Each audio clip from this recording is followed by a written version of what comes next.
on a weekend trip with two other couples in the woods of Montana. A couple of weeks earlier, our friends Mark and Wendy had suggested this getaway.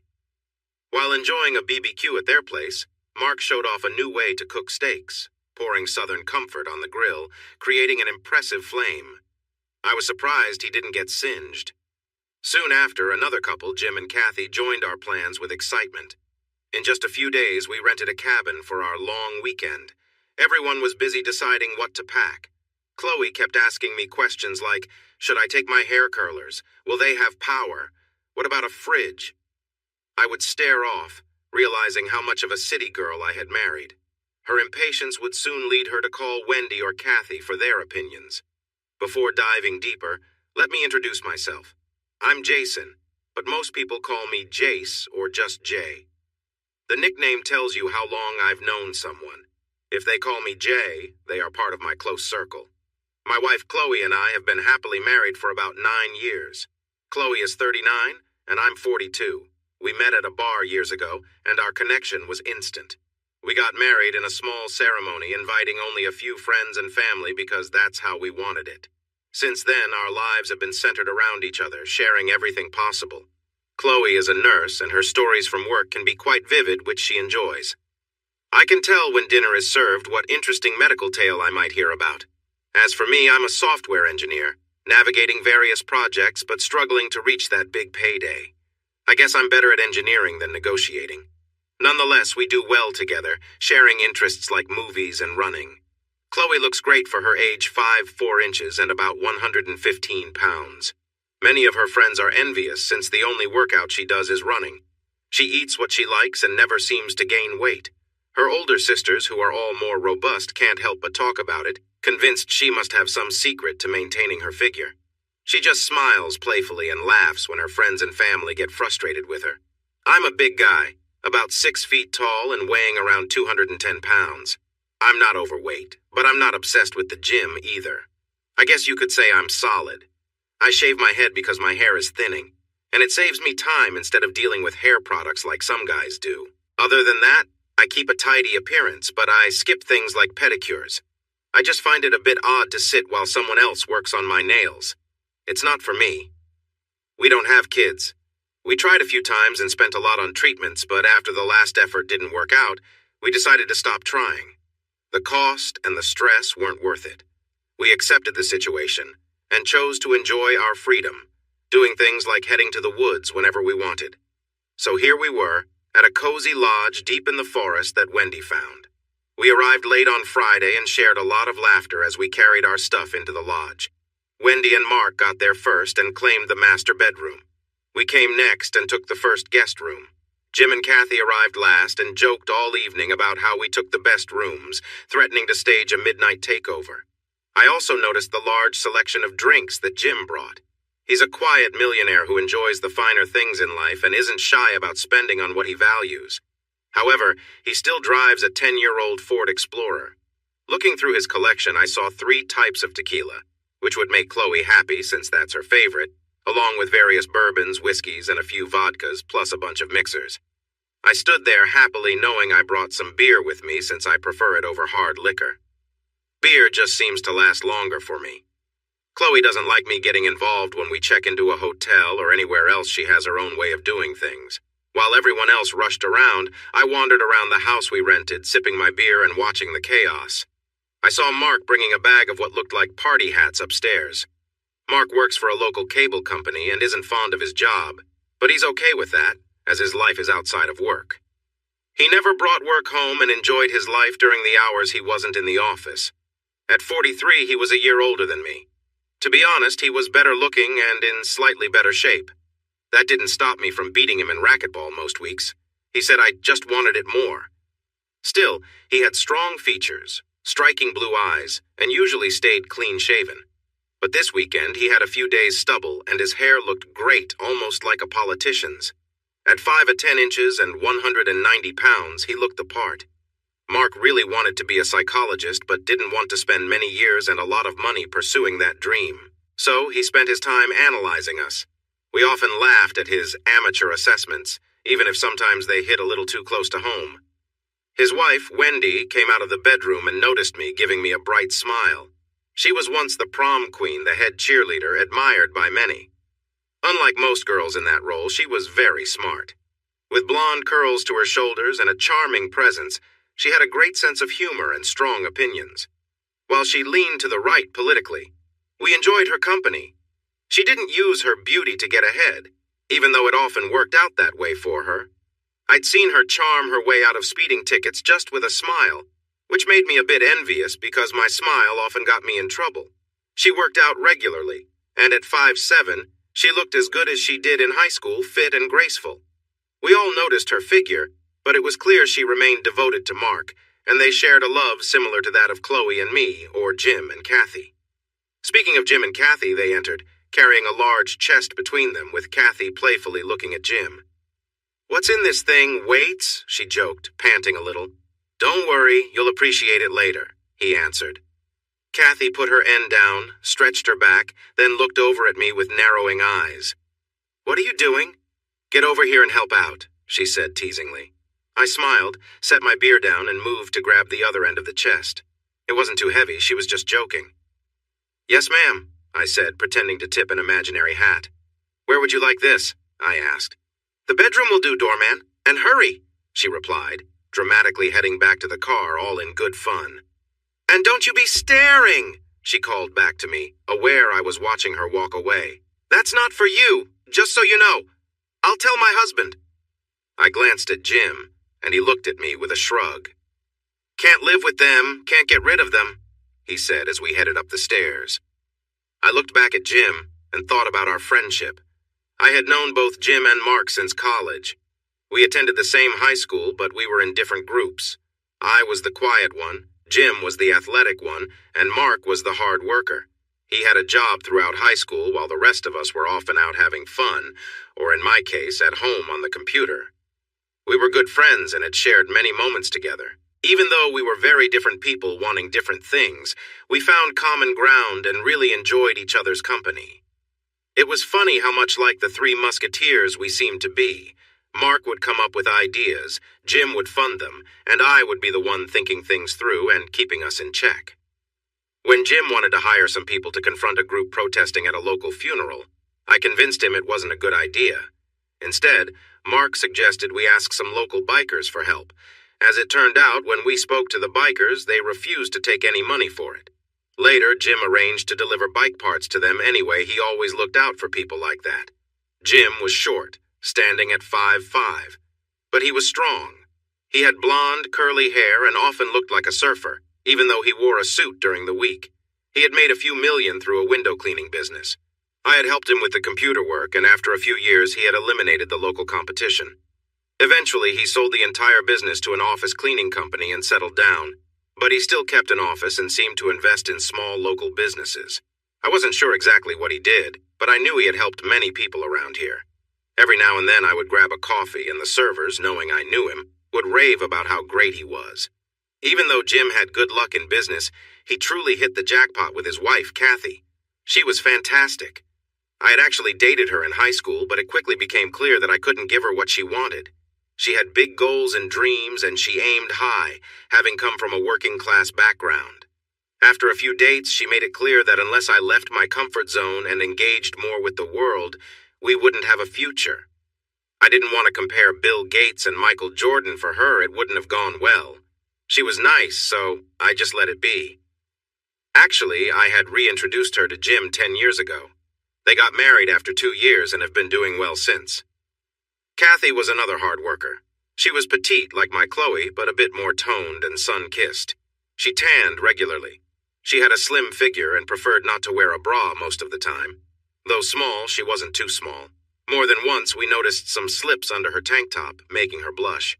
Her dark, curly hair flowed down her back, and no one dared to ask if she colored it. Jim and Kathy had 2 toddlers and a nanny at home, which Wendy liked. Chloe and I found it surprising, but it was their choice and their money, and maybe we were a little jealous too. So here we were, at this nicely decorated but remote lodge for a long weekend. Jim brought fishing gear, Mark brought his bow, and I brought a laptop with extra batteries. I wasn't foolish. I knew they would want to watch movies when they got tired of the outdoors. Once we were settled, it was time to plan in the kitchen. All right, Jim said, speaking over the chatter around us, taking charge. The long weekend starts now, and to kick things off, we're having a shot of tequila. Grab one. He pointed to several pre-poured glasses. Everyone took one, except me. I glanced at my watch. It was 11:15 a.m. Isn't it a bit early? I asked playfully. Jim lowered his glass and looked at me a bit frustrated. You driving, are you? He asked. No, of course not. Fine, I replied, taking a glass. Chloe nudged me closer and said, Come on, let's enjoy the weekend and relax. She liked to make me laugh with British phrases, knowing about my family's heritage. Mark then said quietly, I think someone should remember our college days. Get back into that mood. Without turning, I replied, and some people should remember who could drink more. That was another small mistake I made, leading to the trouble later. But I'm getting ahead of myself. During college, I could handle a lot of alcohol. But something changed about 4 years ago. I just couldn't drink as much anymore. Too much would make me sleepy now, unlike when I was younger. I didn't mind much. I had my fun times in college, enjoyed them, and then moved on. Sometimes I felt a little awkward around people in their 40s who seemed to want to relive those days. But a little drink now and then wouldn't hurt, right? We took a shot, cheered, then did another. It was a quick way to get a buzz on a Saturday afternoon. Luckily, we calmed down after a while. What's the plan now? Kathy asked. What are we doing? Jim answered, I thought about going fishing. There's a creek about a mile away that's good for fly fishing. Wendy rolled her eyes. I know someone who's going to be really bored. Kathy, if you want to stay here where it smells better, feel free.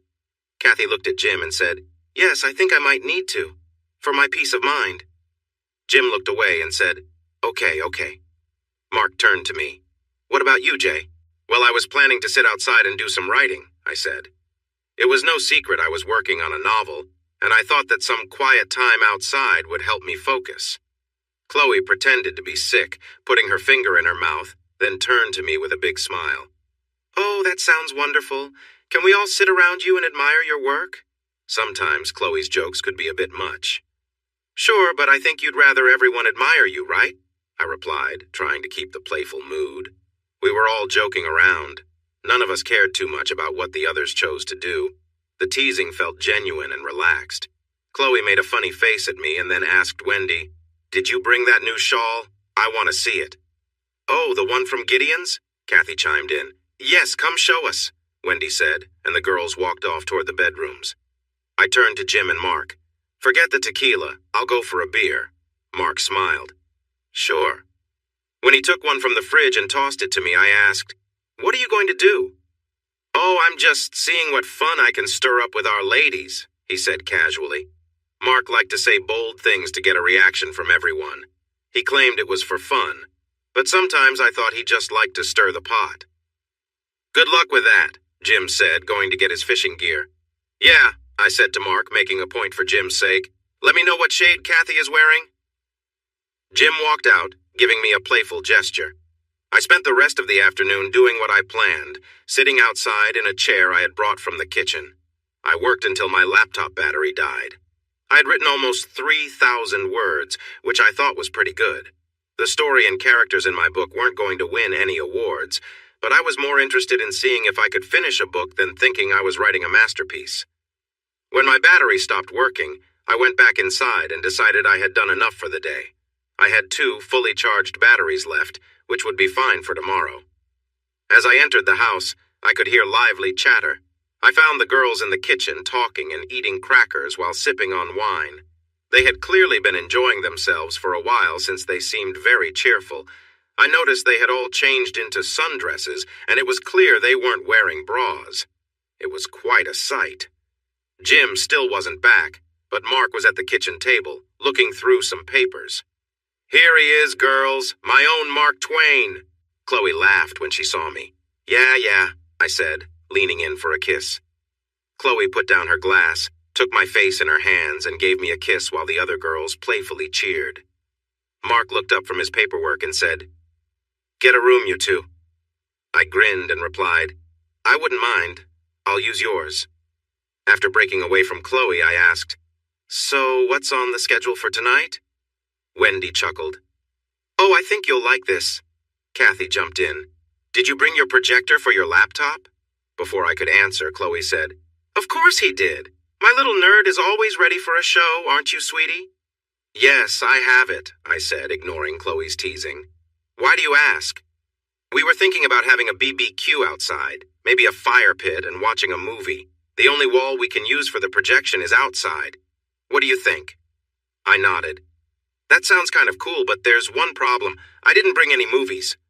Mark stood up. I've got that covered, my friend. He reached into his backpack and pulled out about 4 DVDs. Are you serious? I laughed. Really? These titles? Who comes up with these names? Mark raised his eyebrows at me. Wendy chose them. I looked at Wendy. She nearly choked on her drink.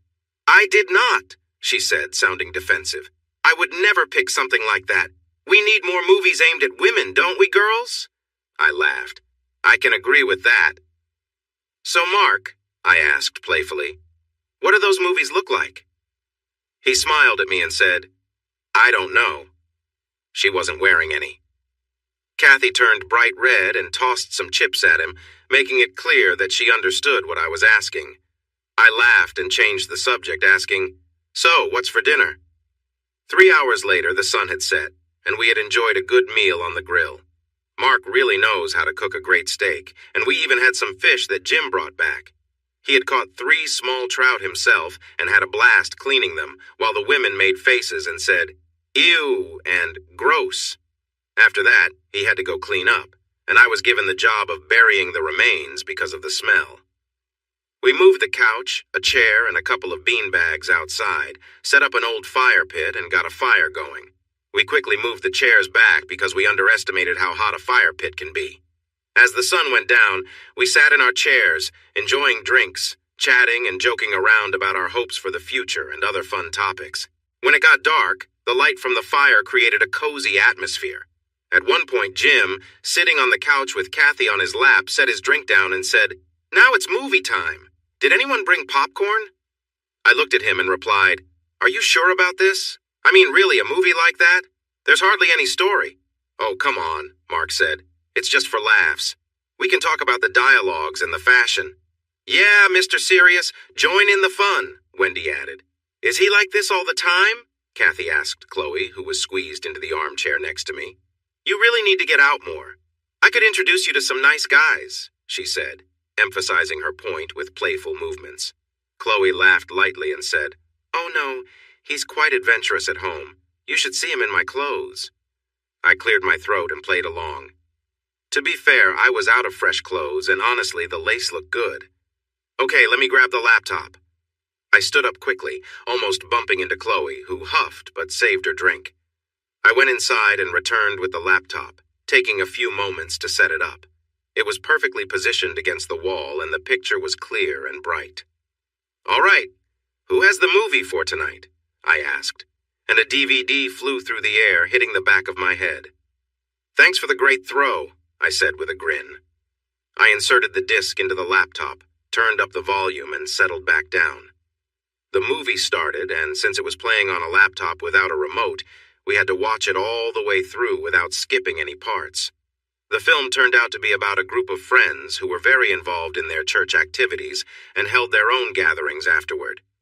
In a quiet room, a small group sat together, discussing different passages from a text. Each verse was examined, often in a light-hearted way, and they debated what meaning it might hold. At first there was laughter and joking, but over time the room grew quiet, and a feeling of reflection took over. Chloe sat beside me, leaning close to share a quiet observation. Her words were light-hearted, breaking the silence in a playful way that made me smile. She seemed to enjoy the peaceful moment, and we exchanged a few quiet laughs, both aware of the stillness around us. Nearby, our friends sat close, each absorbed in their own thoughts. A few shared knowing glances, smiles, and nods, enjoying the warmth of the fire that lit up the room. It was a rare moment for us all to share something meaningful together, breaking away from the usual noise of everyday life. I glanced around, noticing how different this gathering felt. There was a sense of closeness and trust, and though we were all different, in that moment we seemed connected. Chloe looked at me with a smile, and I nodded back, grateful for the quiet comfort of shared company. In that peaceful moment, our group sat together, each lost in our own thoughts, yet brought together by a simple evening spent among friends. The room grew quiet as the movie ended, and the projector cast only a blank screen onto the wall. The only sounds left were the crackling of the fire and the soft breathing of everyone gathered around. Chloe, who had been sitting close to me, looked up when I touched her arm gently.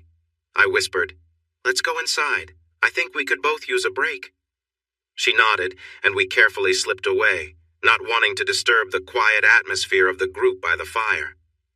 Once we got inside, we shared a moment, simply enjoying each other's company away from everyone else. We laughed a little, savoring the warmth and closeness, and then quietly made our way up the stairs to one of the rooms.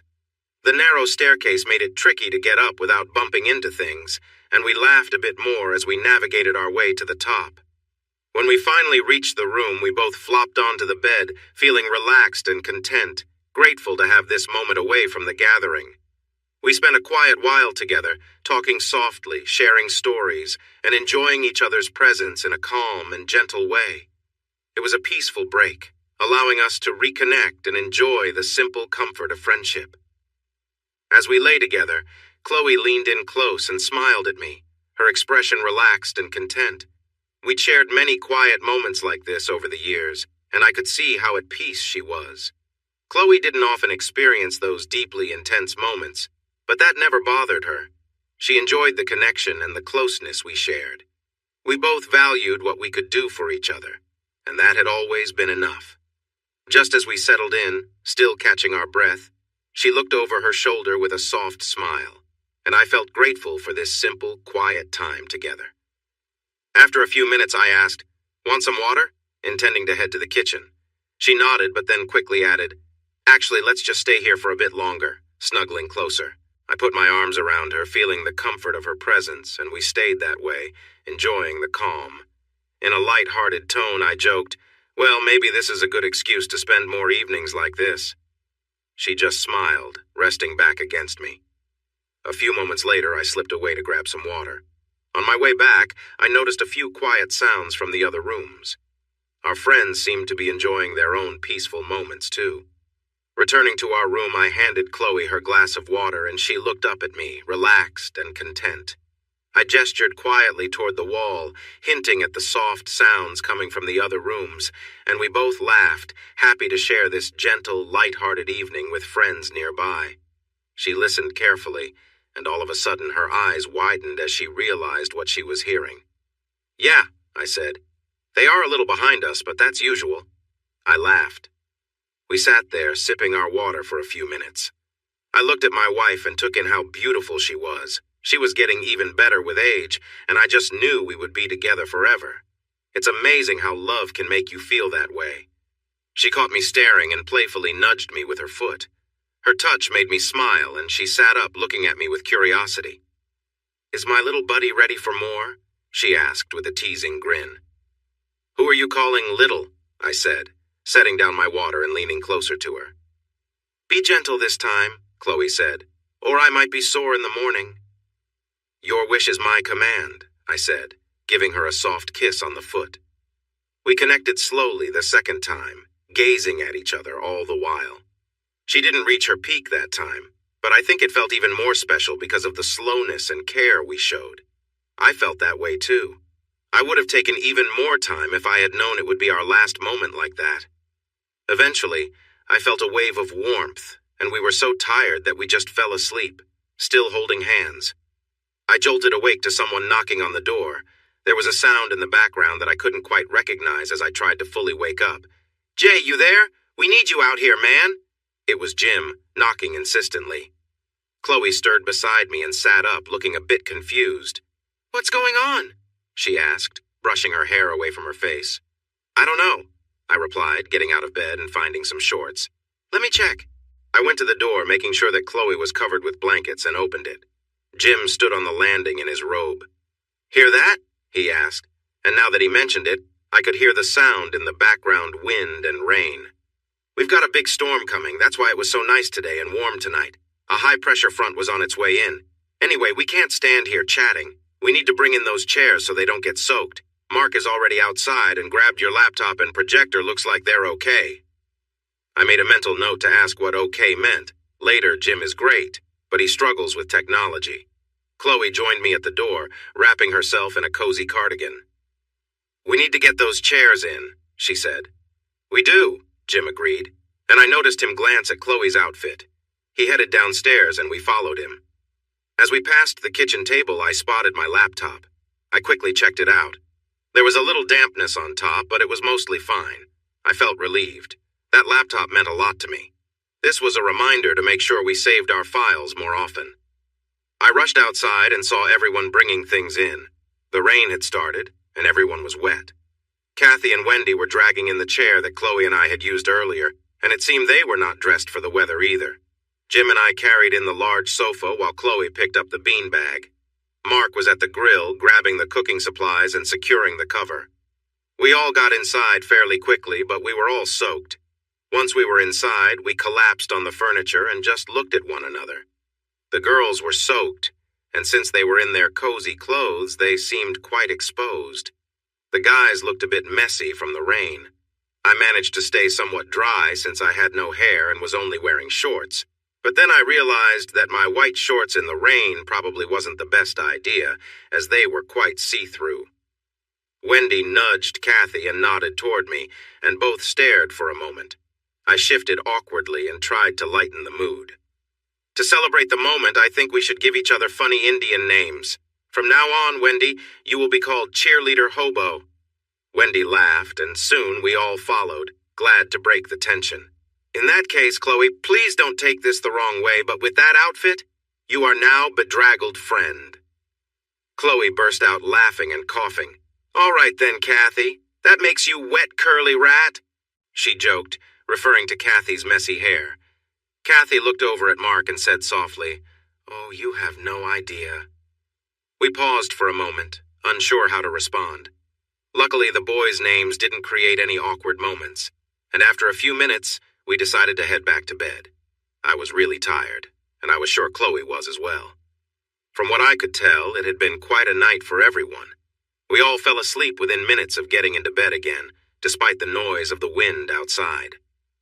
Or maybe we didn't. I couldn't tell about anyone else, but I was out like a light. The next morning, I woke up with a yawn and smelled coffee drifting in through the open door, where my wife must have gone.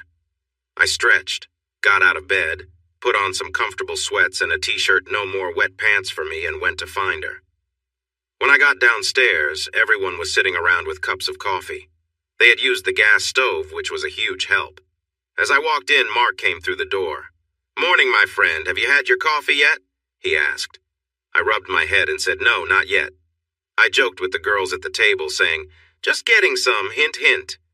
Wendy replied, You can get it yourself. Your wife needs to take a break after last night. And she smiled. What have you told them, Chloe? I asked as I poured myself some coffee. Chloe looked at me with a shy smile.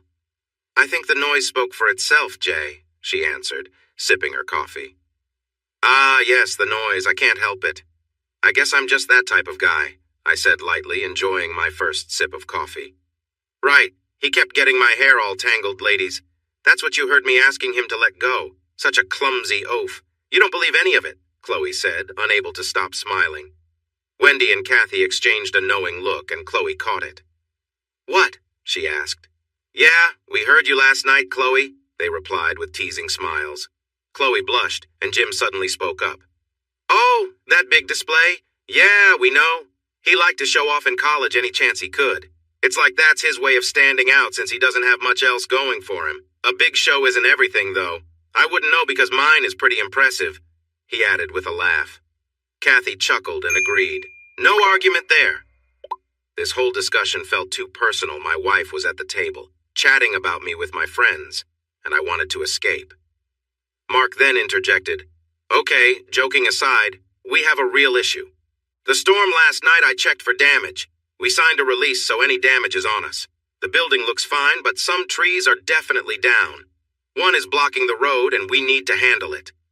We all thought about that as we sipped our coffee.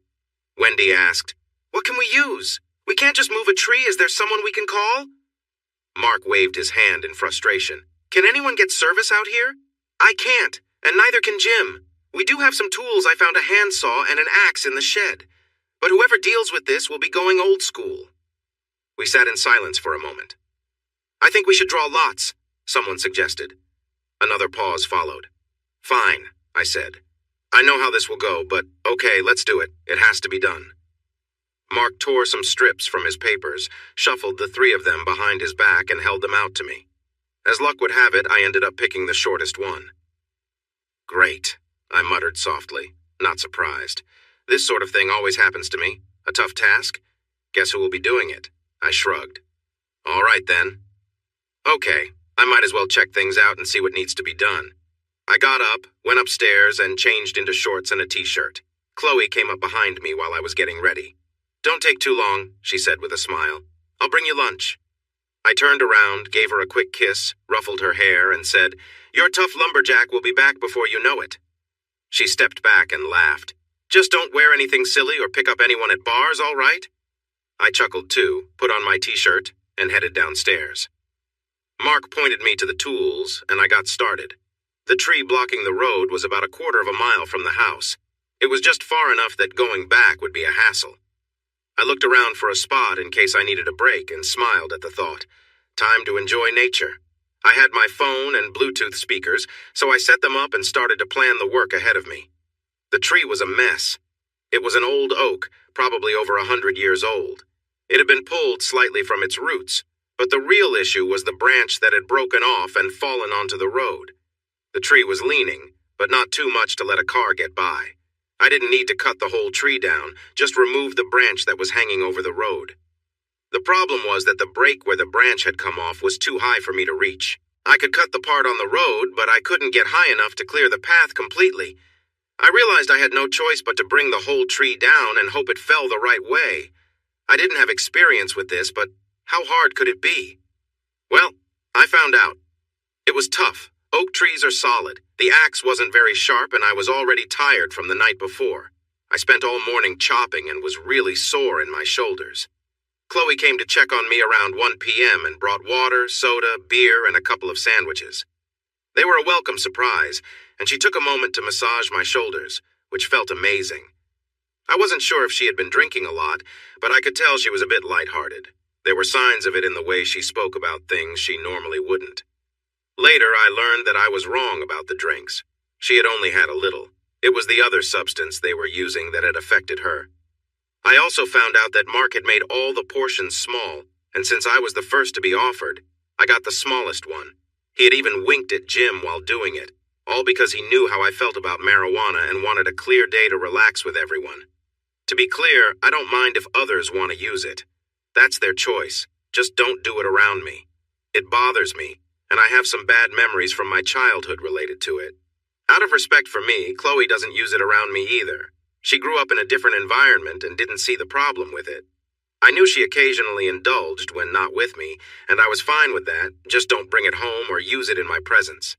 I'm not sure why I feel so strongly about it. Maybe it's because while the effects are similar to drinking, I just can't stand it.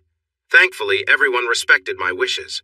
They managed it by making sure I wasn't around when they wanted to enjoy it. And looking back, I see that. Chloe stayed for a while to watch me work. Then she mentioned something mysterious like, if you thought last night was great, wait till tonight, and walked away. I was still feeling the effects of the previous day, not thinking clearly enough to worry about her hint. But I had a job to finish, and I focused on that. It took me another hour to bring the tree down. Although it fell the right way, a branch still lay across the road. I needed 2 more hours to cut off that limb, then another 2 hours to remove it and clean up. By 5 p.m., I was exhausted, sweaty, and in desperate need of a shower. But the task was complete. My phone had died while playing music, but that was fine since there was no reception here anyway. I picked up the axe and hummed a tune on my way home. Arriving back, the party was lively. Music filled the air. The fire was crackling again. Mark had cleaned out the wet ash from the last night and restocked it with dry wood. Drinks were spread all over, and Mark had set up a bar on a side table. Wendy and Kathy were dancing. What caught my eye were the outfits the girls were wearing. Kathy was in a striking red dress, designed in a way that revealed quite a bit. I had no idea she owned such a dress, let alone would wear it. Wendy was in a white halter dress that flowed gracefully, but was cut quite low. If she leaned too far, it seemed like it could slip. It was hard not to stare at her. She looked incredible in that dress. Then I noticed Chloe, and I stopped in my tracks. She was wearing a combination of a jacket and a dress. She wore a black pleated skirt that went above her knee. When she turned to greet me, I noticed her jacket was a bit snug with one button fastened, revealing some of her figure beneath. "Our warrior returns," Wendy called out when she saw me. I paused for a moment, taking in the scene. Mark was at the grill, Jim chatted with Chloe, while Wendy and Kathy danced near the drinks table. The guys wore nice pants and collared shirts, looking put together. The girls were dressed in their own unique styles, which surprised me. And there I was, feeling hot, sweaty, and a bit out of place. Chloe smiled brightly and approached me, placing her hand on my arm. "There you are. So glad to see you. We were waiting for you." I noticed she seemed a little tipsy, but that was part of the fun, right? So many thoughts filled my mind, but I knew things would unfold as they would. "You like?" she asked, twirling around in her skirt. I nodded. She knew I liked pleated skirts. I looked at her, curious. "Jim brought a bunch of dress-up clothes in the chest," she explained. I stood there, processing this. Questions buzzed in my mind, like how Jim knew her size and why he would bring those clothes. But I didn't want to ask them right then. Something was up, though I couldn't put my finger on it. Still, she looked amazing, and I was eager to spend time with her later, just like the night before. "I need to clean up. I feel gross," I said. "Just the smell of a hard day's work," Chloe replied, wrinkling her nose a bit.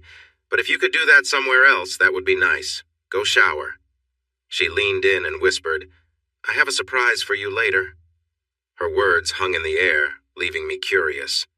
Jim approached, handed me a beer, and said, "Get cleaned up, boy. We have games tonight." So I headed upstairs and decided to take a bath. I could have showered, but I was sore from the day's work and had promised myself a soak. It might take longer, but the people downstairs would still be there. Before I slipped into the warm water, I tried to shave my head with my razor, but found it difficult because the blade was dull. That was odd since it was nearly new. I was just tired and had other things on my mind, mostly about Chloe and the evening ahead.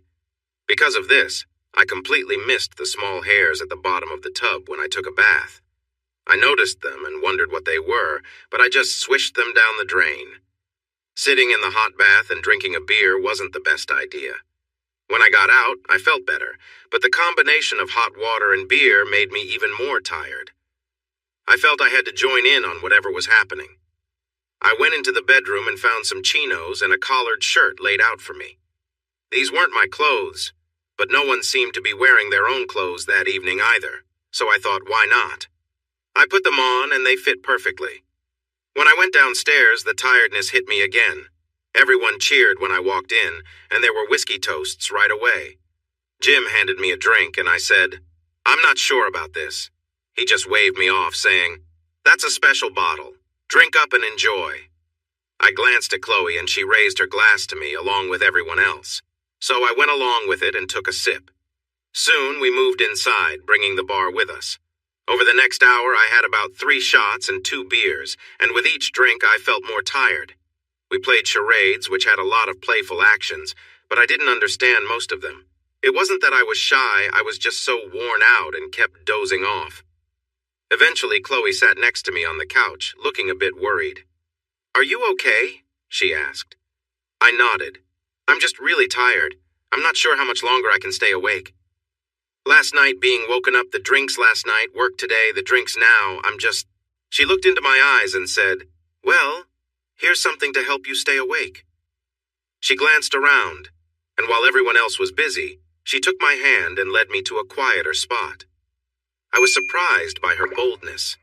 She seemed different tonight, more lively than usual.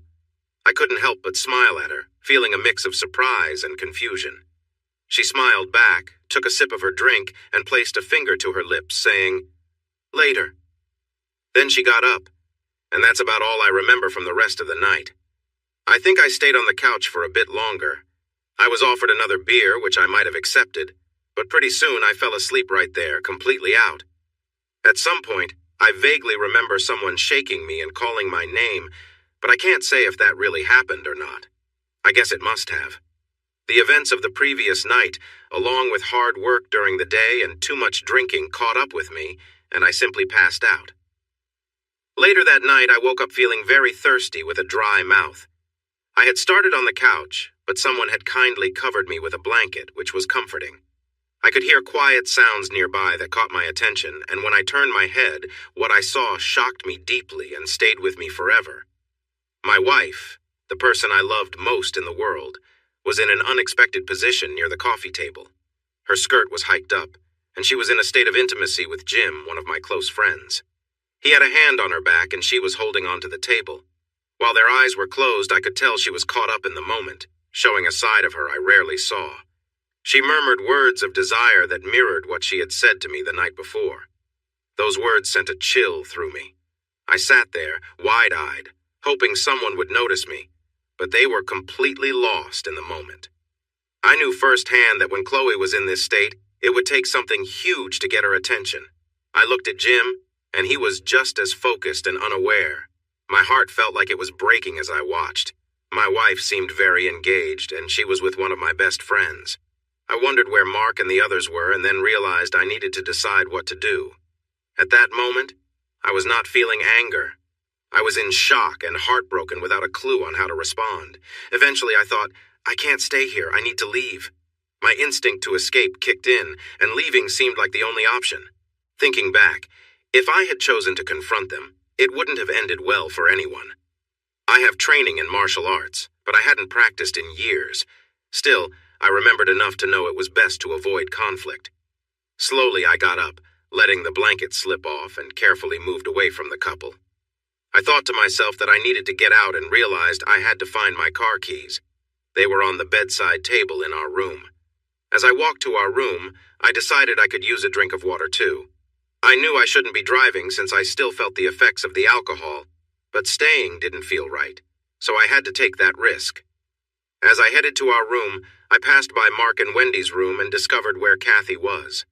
I noticed the door was open as I walked by, and I couldn't help but peek inside. Wendy was lying on the bed, leaning back on the pillows. She was not dressed, and I could see she was using one hand to hold on to herself, while the other was on Kathy's head. Kathy was on her knees, focused on Wendy. Mark was behind Kathy, pushing her forward. I could see sweat on his back. Kathy appeared to be really involved, getting close to Wendy. I paused for a moment, but realized how upset I was at that moment. I wasn't even attracted to what I was seeing.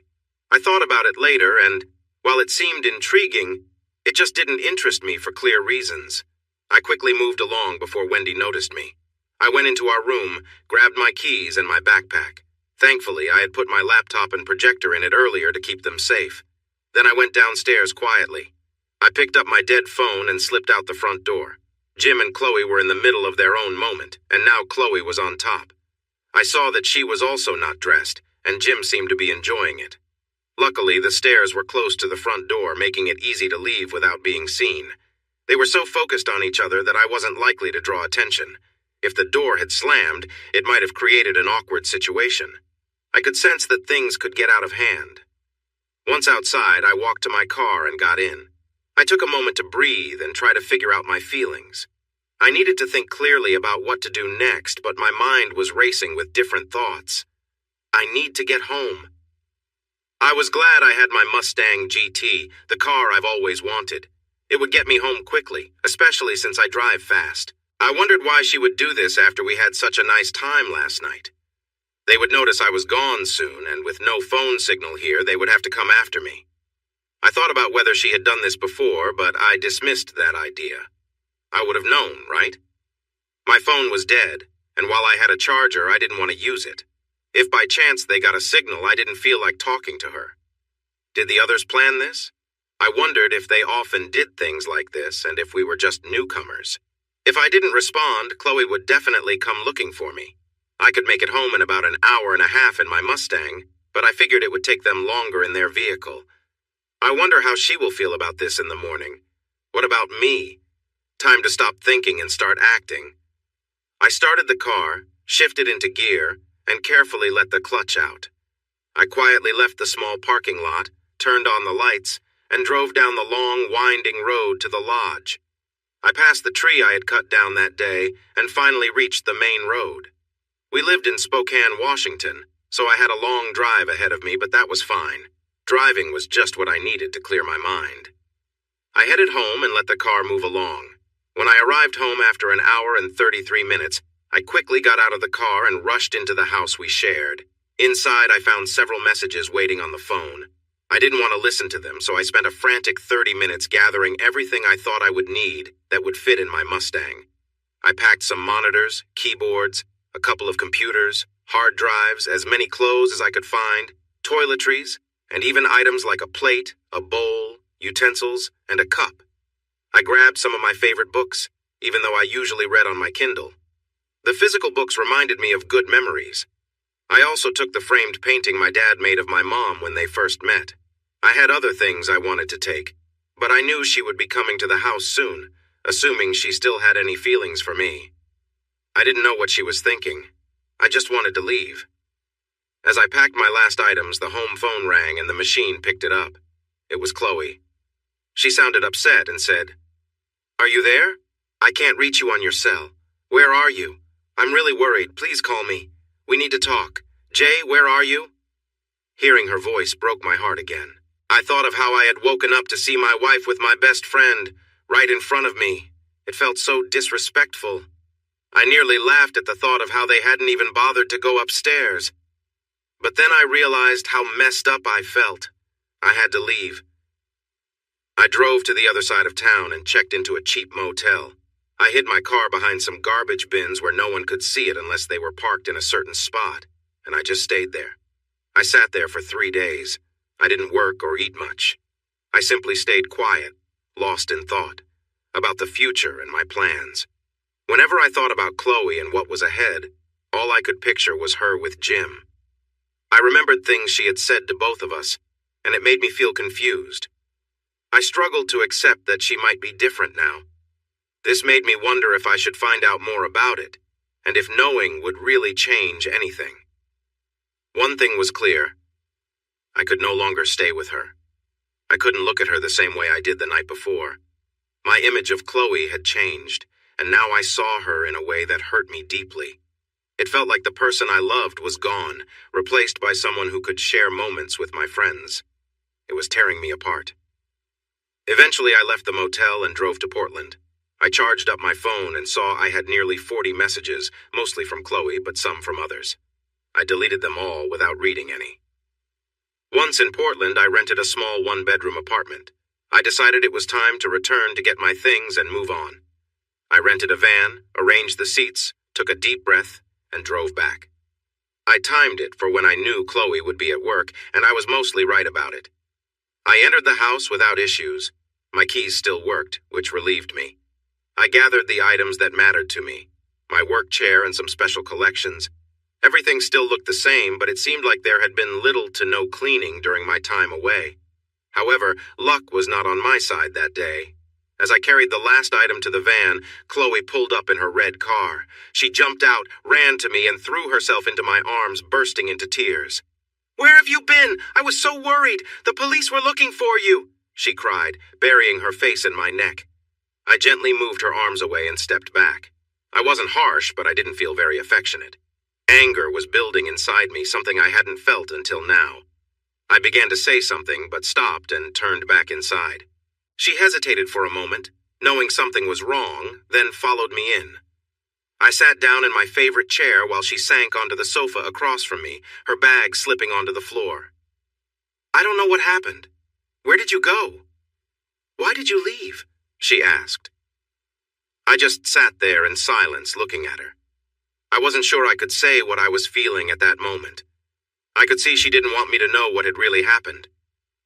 She looked at me, unsure, as though waiting for me to say something. But I kept quiet, and she finally spoke up to fill the silence. I don't know what you think you saw, but it's not what it looked like," she began, glancing at me uncertainly. I tilted my head, silently urging her to continue. "Okay, maybe it was what you saw," she admitted, her tone shifting. "But it wasn't supposed to be like that. The plan was for all of us to be together. You fell asleep." Her voice softened. as though she hoped her words would somehow explain everything. I thought about what to say next. "So, because I was asleep, that means it's fine for Jim to be with you like that?" I asked, keeping my tone steady. She sighed, looking defeated. "We thought it would be okay. You had said that we could be open with friends. I thought you'd understand. It was meant to be all of us spending time together. We had this whole evening planned, and then you just fell asleep," she repeated, as if that would make it all make sense. She went on, "When you dozed off, we made a plan. When you woke up, the three of us would be there for you. We thought you'd enjoy it too. It wasn't supposed to go this way. It was supposed to be fun, something we all shared," she said, her voice growing unsteady. I thought it through and couldn't help but question. "So let me clarify, because I fell asleep, you decided to go on without me?" I asked, feeling a surge of frustration. Chloe looked down, her voice barely a whisper. "It wasn't what we planned, and it all just happened. I thought you'd be okay with it." I couldn't hide the disappointment in my voice. "So, after all of this, if I'd woken up in the middle, your idea was for me to just go along?" "That was our intention," she replied, rubbing her eyes. I took a steady breath, feeling the weight of the situation. Chloe seemed to sense the depth of my frustration and looked away. "It was a mistake," she said finally, her voice softer, more apologetic. The room grew silent as we both took a moment to process what had happened. "I think you were all a bit out of it the night before, wanting to have fun. When I fell asleep, you all came up with ideas to make it better for yourselves. That's what I believe." Chloe sat there, very still, starting to grasp how I was feeling. "I love you, Chloe, or I used to, with all my heart. Maybe I could have accepted sharing, but things changed after a long day of work." Chloe looked away when I said this, and I sensed something was off. "Oh, really, there's more to this. What is it? Chloe, your only chance here is to be completely honest." But I was already feeling angry as I listened to this. I was gripping the chair so hard that my fingers were leaving marks, but she didn't need to see that. I figured this was the only way to get the truth, or at least the part she was willing to share. Chloe sat back, bringing her legs together as she always did when she was about to admit something difficult. "Mark changed the game. He knew you wouldn't agree if you were around, so we wanted to enjoy ourselves.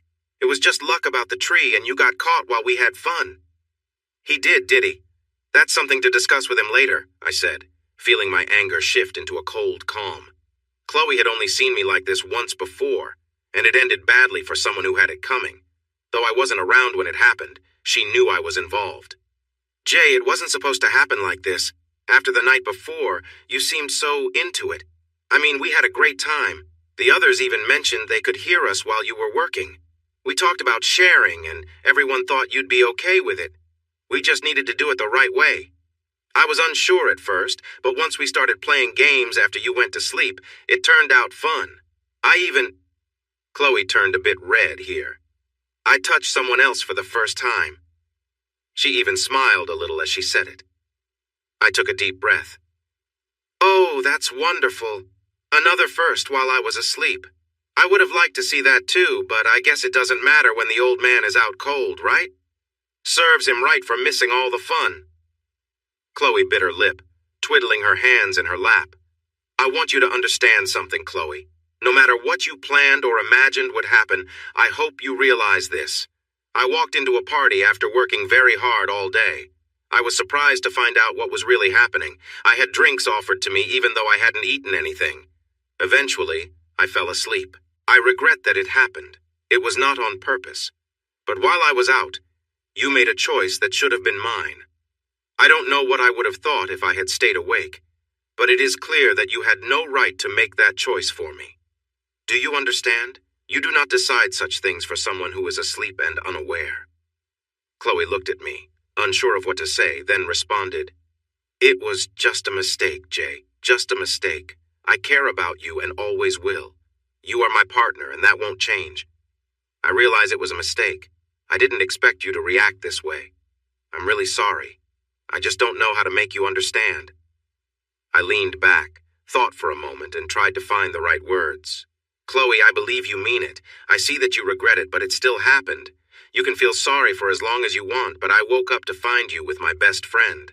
That image stays with me. Every time I close my eyes, that is what I see. And what hurts the most is..." Chloe shook her head, looking sad. When I remember your expressions, those moments we shared over the years, I realize I've rarely seen you look like that. But after one moment with him, it sticks with me. Can you understand how painful that is for me? One moment with him, and that is what I remember. With me, it took years to get to that point. Chloe covered her mouth in shock. Oh, honey, I'm so sorry. It was just a moment. The night before with you, the excitement, the promise of it all. I was curious and he was there and it just happened. It doesn't mean anything. Jim feels terrible. He and Mark have been searching for you. They think they ruined everything. Chloe, I know it's hard for you to grasp, but saying it's just a mistake doesn't ease my pain. Let me put it this way. If you had woken up and seen me with Wendy, how would you feel? Would hearing me say it's just a mistake make it better? Chloe paused, clearly thinking about what I said. After a moment, she spoke quietly. I understand. I thought about that once I realized you were gone. There was only one reason for you not to be here. I just didn't know what you saw. I kept telling myself what Wendy and Kathy said. They believed once I talked to you, everything would be okay. The offer still stands, you know? All of us? She looked at me with hope, but right then I felt cold inside. No, I don't think so. I can't be around them or Jim or Mark. I think if we were together, it would be very bad. No matter how sorry everyone is, I just can't look at you without feeling disgusted. Chloe cried out. Please, Jay, you mean everything to me. I can't live without you. This was just a terrible mistake. What can I do? How do we fix this? I have to admit, part of me felt a bit pleased to see her in pain, though it didn't compare to how I felt. Maybe it was just my anger that clouded my thoughts, but I was also horrified, both at her pain and my own for causing it. Still, my anger was stronger. Chloe, I'm leaving. I'm leaving you, this house, this marriage, those friendships, and this town. We are finished. What you did is just too much for me to handle. Maybe in the future, but right now, all I can think about is what happened. I'll find a lawyer to contact you. I stood up. I'm sorry it came to this, but you did this. Maybe it was the situation, but this is how it happened, and I have to deal with it. Chloe cried and got up to come closer. I was prepared, moving quickly toward the front door, opening it before she could reach me. I got into my van and drove away, seeing her in the doorway, shaking and crying. I was shaking too, and after a few blocks I pulled over to calm down.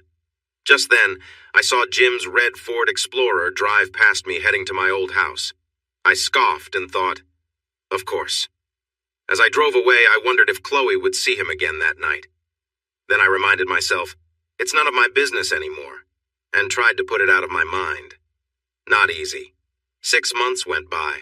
A lot happened. For 3 months, I was a total mess.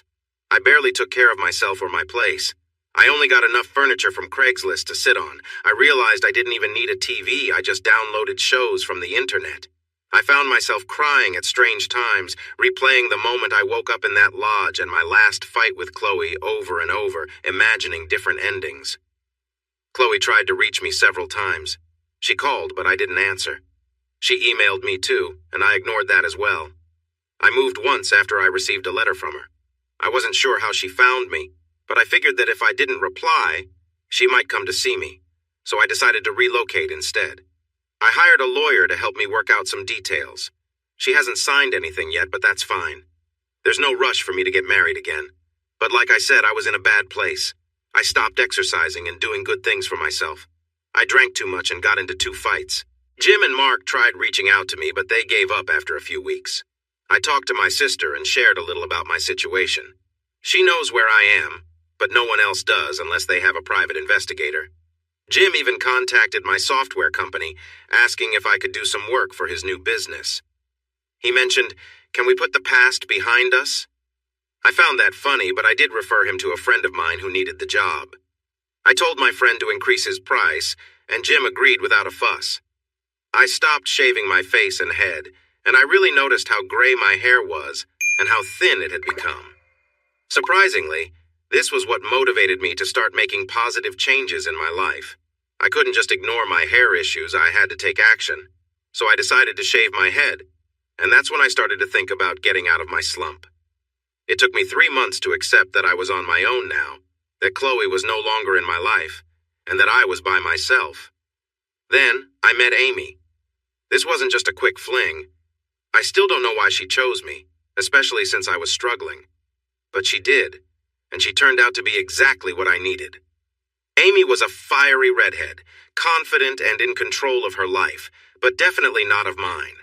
She didn't tolerate nonsense and believed you get one chance, which made you appreciate it even more if you succeeded. She was the most sensible person I ever met, able to understand both sides of any conversation almost instantly. It was a remarkable skill. Somehow I managed to get through it all. We met at a bookstore. I usually read digitally. I love my Kindle, but in my rush to leave Chloe, I forgot a special book by Neil Gaiman that I needed a physical copy of. So I went to a large bookstore with a coffee shop to find it. I ran into Amy in the science fiction section, which was surprising since it's not often you see a woman like her interested in sci-fi. I had a simple chat with her when she asked about a certain author I liked. Later, I saw her again in a coffee shop. She had the only empty chair at her table, so I asked if I could join her. We talked, and she made me laugh, which didn't happen often back then. I felt happier than I had in a long time when I left. She gave me her card and asked me to call her. I didn't call, but we bumped into each other again a week later at the grocery store. We decided to get coffee once more, and somehow we started dating. I wasn't sure about our relationship, but she seemed confident. She was calm, reassuring, and understanding, which was exactly what I needed. She helped me open up a bit more. We went to movies, ate out, and she cleared out my fridge, throwing away all the old food. She suggested improvements to my place, and then, well, we grew closer. Things felt a bit strange at times, but they were also nice. She seemed to know how to make things enjoyable. I could tell she had experiences before, but I never asked her about them. It just wasn't a topic we discussed, and if it came up, she would quickly change the subject.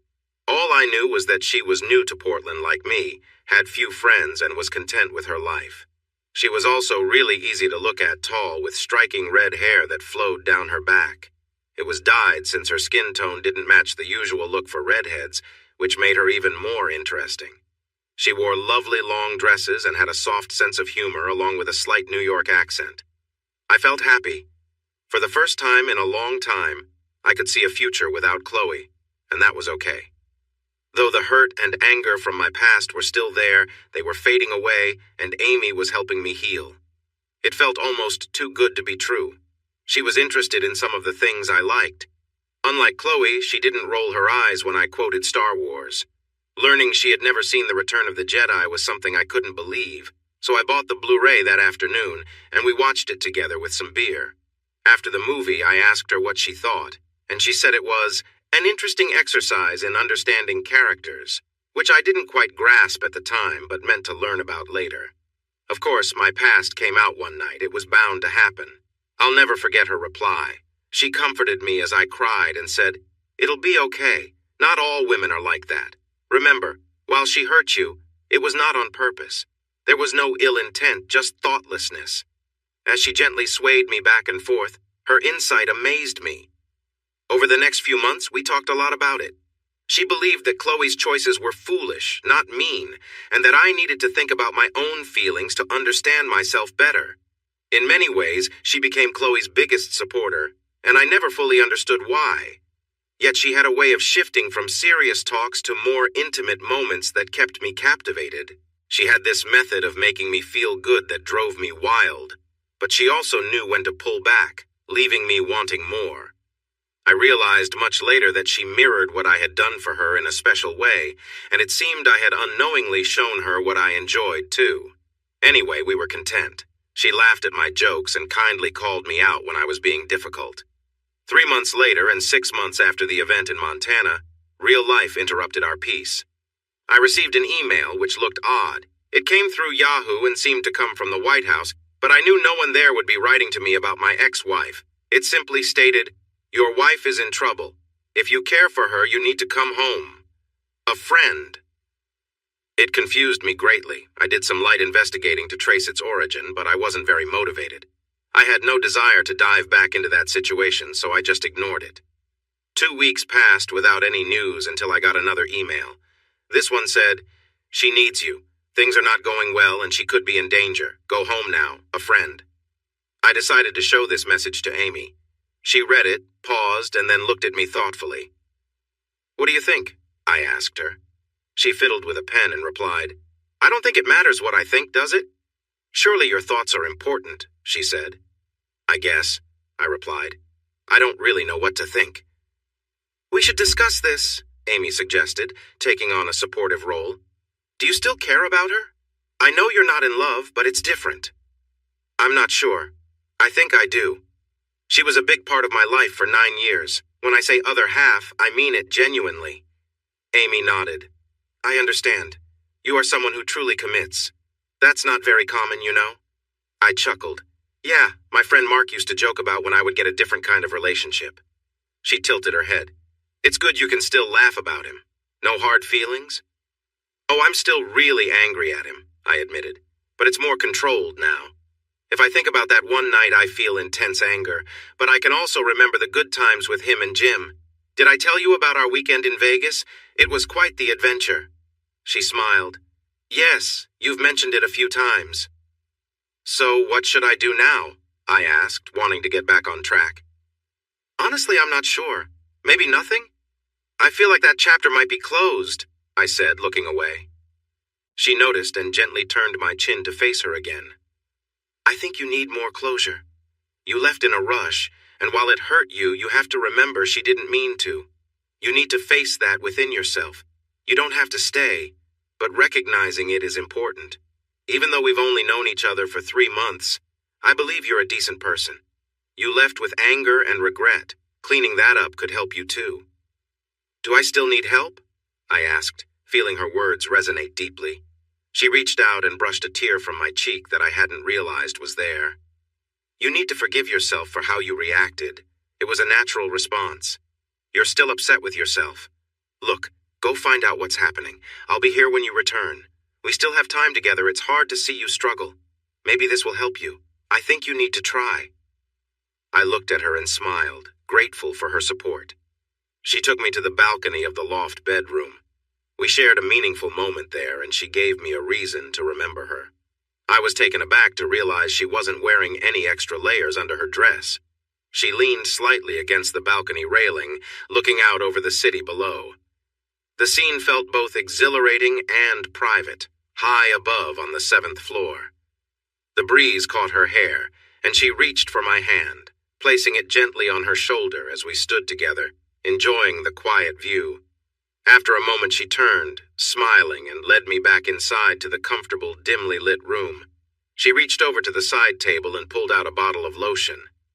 "Here, try this," she said with a playful smile, inviting me to use some on my hands as we settled together on the bed. She shared a quiet laugh, relaxing as we talked. There was a quiet ease between us as we spent time together, exchanging light-hearted conversation and stories. The evening passed as we enjoyed each other's company, finding comfort in our shared moments.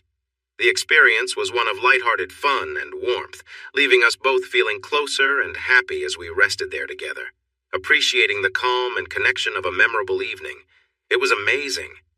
When I said I was reaching my limit, she turned around and just sat there, smiling at me. It felt like something out of a movie, and I had never experienced anything like it before.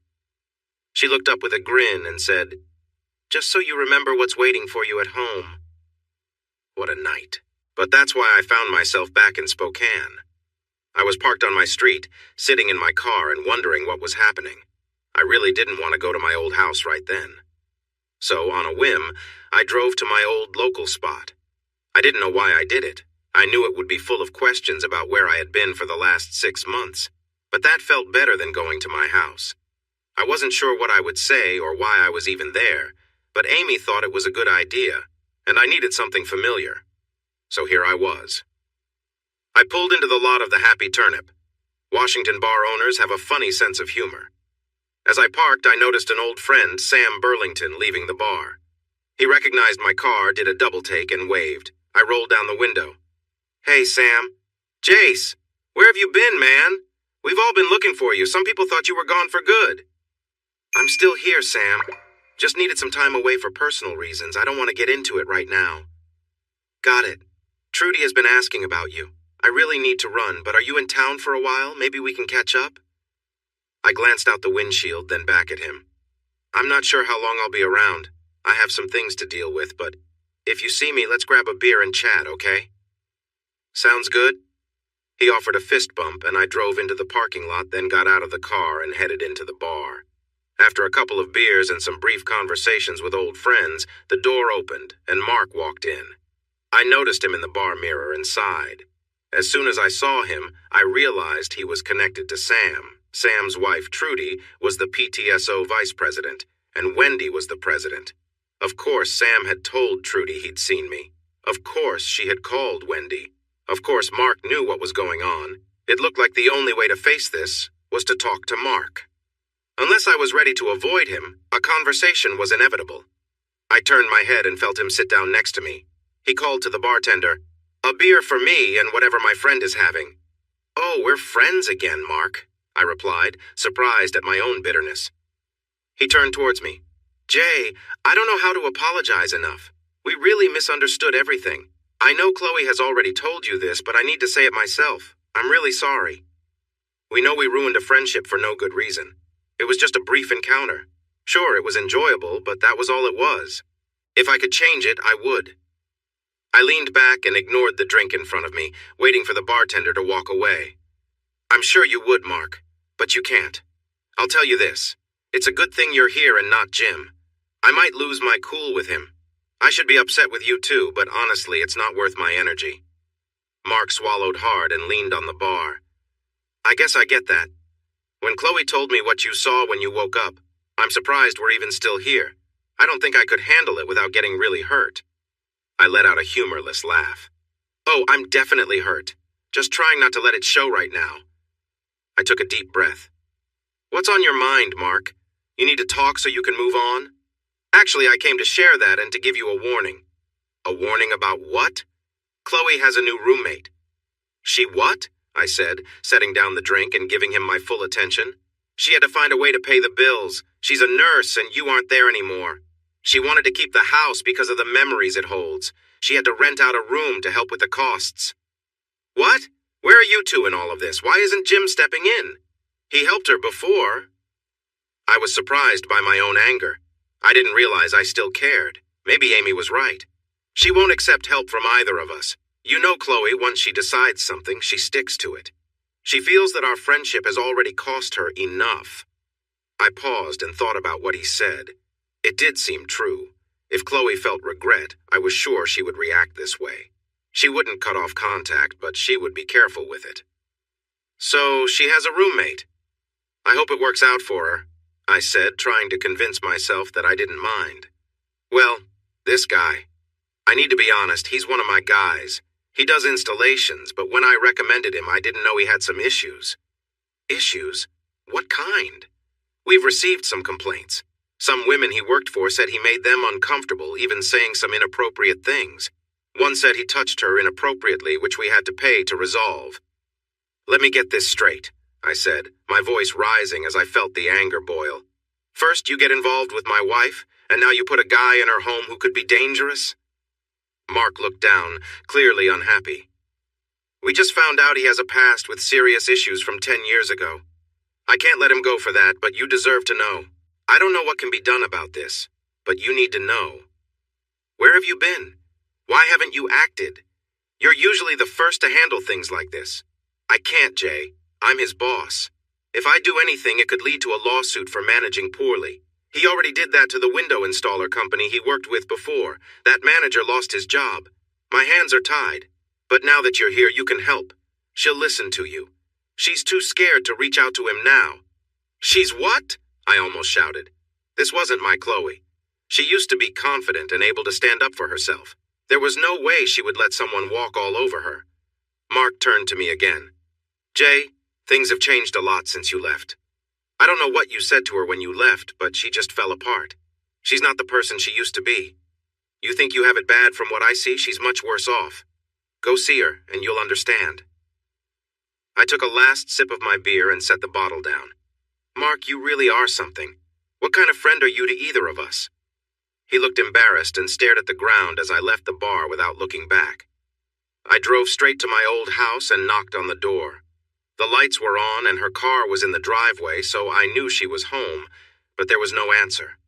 I knocked again, but silence followed, although I noticed shadows moving inside. I walked around to the side of the house and peered in through the window. The place looked the same, but messier, with some new things in the living room. As I looked around, I saw him inside. Mark was right. He was trouble. He wore a tank top, shorts, had tattoos, and he looked unkempt and like he'd been drinking. I stepped back and he didn't see me. I watched him grab another beer, spilling some on himself as he drank. "You can't stay locked in the bathroom forever, honey babe. I don't want to hurt anyone. I just want some company, you know? You're always talking about that awful ex-husband. You need someone too. We can treat each other nicely. Wouldn't that be good?" If I thought I was angry before, it reached a whole new level now. My ex-wife had shut herself in the bathroom because she was scared of this man. I didn't think about it. I just acted. Nobody should live in fear, no matter what had happened between us. I walked back to the front of the house, hoping she hadn't changed the locks, and tried my old key in the door. It worked, and I felt a wave of relief. I opened the door, only to find a golf club pointed at me. My old reflexes are still there, but they're definitely slower. I ducked just enough to avoid a serious hit, but the club grazed my head. It only made me angrier, but didn't slow me down. I walked in, and he muttered something about home invasion and swung again. I expected this, so I stepped aside and blocked his swing with my right arm. I leaned in and gently bumped my head against his. I felt something break, and when he winced and held his face, I grabbed his left arm, twisted it, and it came out of its place. He cried out again, and I caused another little injury, but at that moment, he couldn't bother me anymore while I took care of Chloe. Before moving on, I bent down and grabbed his ear, twisting it slightly. He moaned and pulled back, clearly scared of more hurt. "Let me explain something to you. The ex-husband is back and you're done. You tripped and hurt yourself. I don't care how, but you're out of here. When I come down again, you better be gone or I'll make sure it's worse for you. Do you understand?" He nodded, blood still dripping from his face. "If I hear that you're still bothering any woman, I'll return." His eyes widened in fear. "Oh yes, I know what you've done. It stops now or you won't know when I'll be back. But I will come back and it won't be easy for you." He stammered something about not wanting that and tried to rise. I walked away toward the stairs, not thinking about it anymore. I had intimidated him and made him afraid, and while it was for a good reason, sometimes I surprised myself with what I could do. I headed to the bathroom, knowing she would be there. I was angry and didn't think straight. Instead of calling out to let her know I was here, I kicked the door open, only to be met with something aimed at my head. This time it was the towel holder. It didn't hurt much, but I felt it cut my skin. I grabbed it and pulled it away from Chloe, who had finally recognized me. "Oh my God!" she screamed. "Jay! Thank God! Oh my God!" She collapsed into my arms. "Is he here? Is he gone?" she asked, trembling and holding me tightly. "It's okay," I said, stroking her hair. "I asked him to leave. He's gone. I can't. Oh my God, you're here. I can't believe it. He was so, I just, Jay, thank goodness you're here." She cried softly in my arms. I wanted to make things better for her, but all I could see were her closed eyes. A lot of my anger was gone, but the hurt remained. As much as I cared for her, I realized I still did. I couldn't stay. It all felt too new and painful.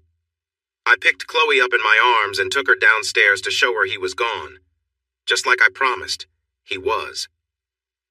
The front door was still open, and I noticed some signs of a struggle, but he was definitely gone. I closed and locked the door. I sat her down and went to get her a drink, making her take a shot. She didn't take her eyes off me the entire time. She was quiet, but still trembling. As I handed her the drink, she reached up and pulled me down. I thought she was going to kiss me, but instead she wanted to check the cut on my head. She took the shot in one go and then said, "I need to clean that." She stood up, took my hand, and led me to the bathroom.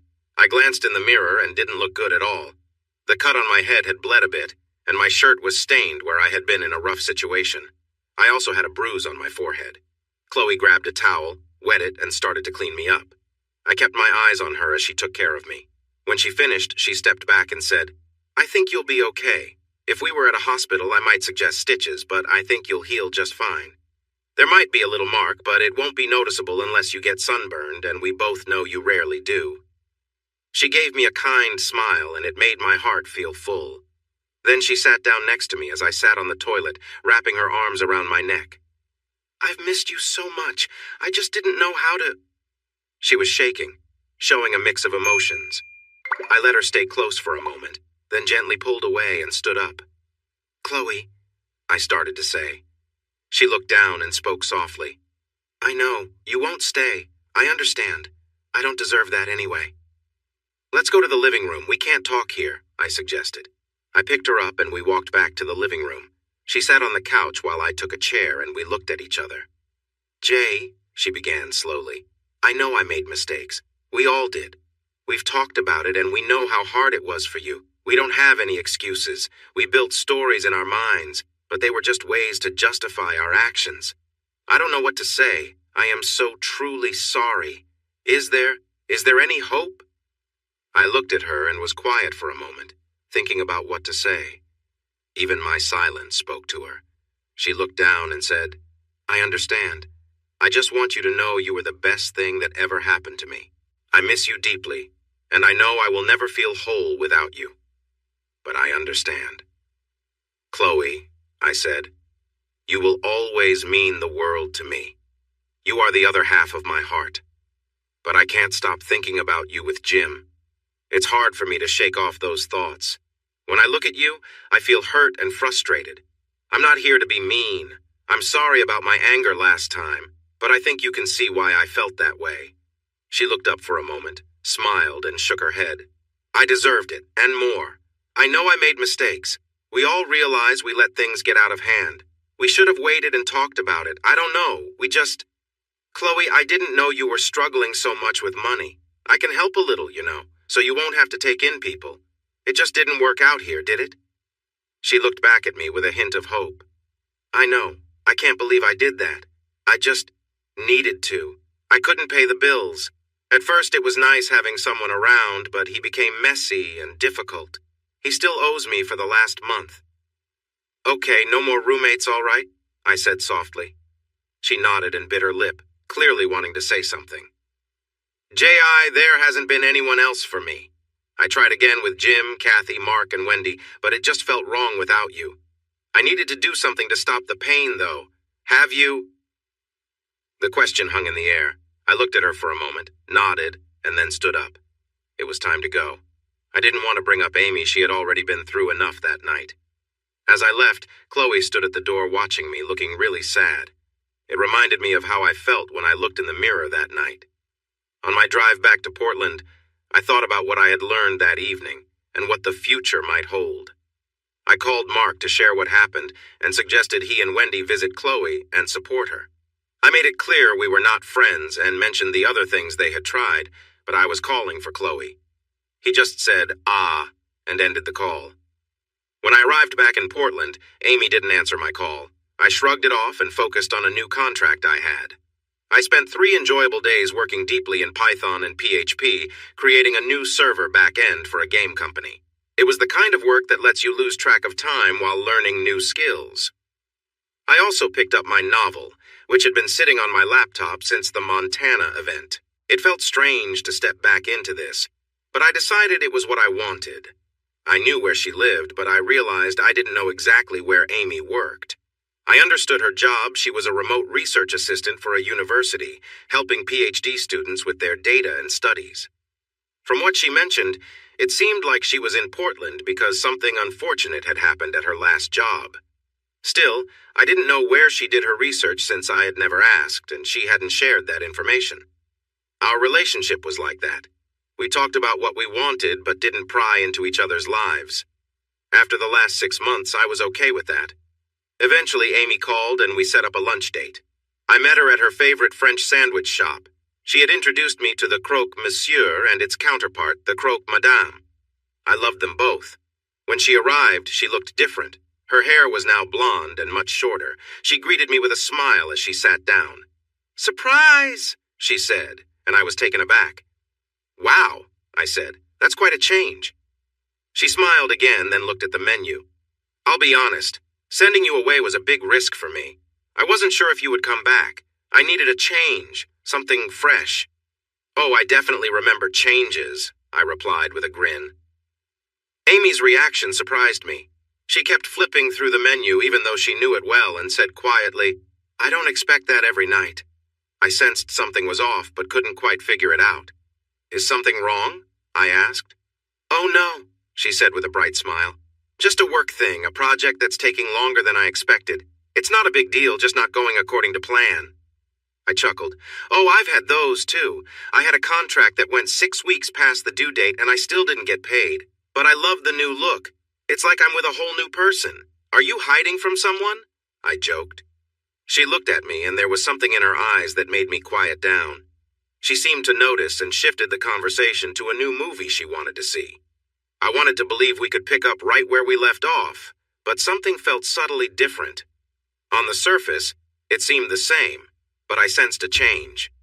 I thought maybe she had second thoughts about sending me back to Spokane, or the closeness we had before I left. It felt like the nature of our relationship had shifted, and she had shown me more than she was comfortable with at that moment.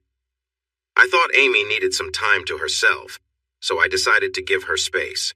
I had my own problems to handle, and I didn't want to take on hers too.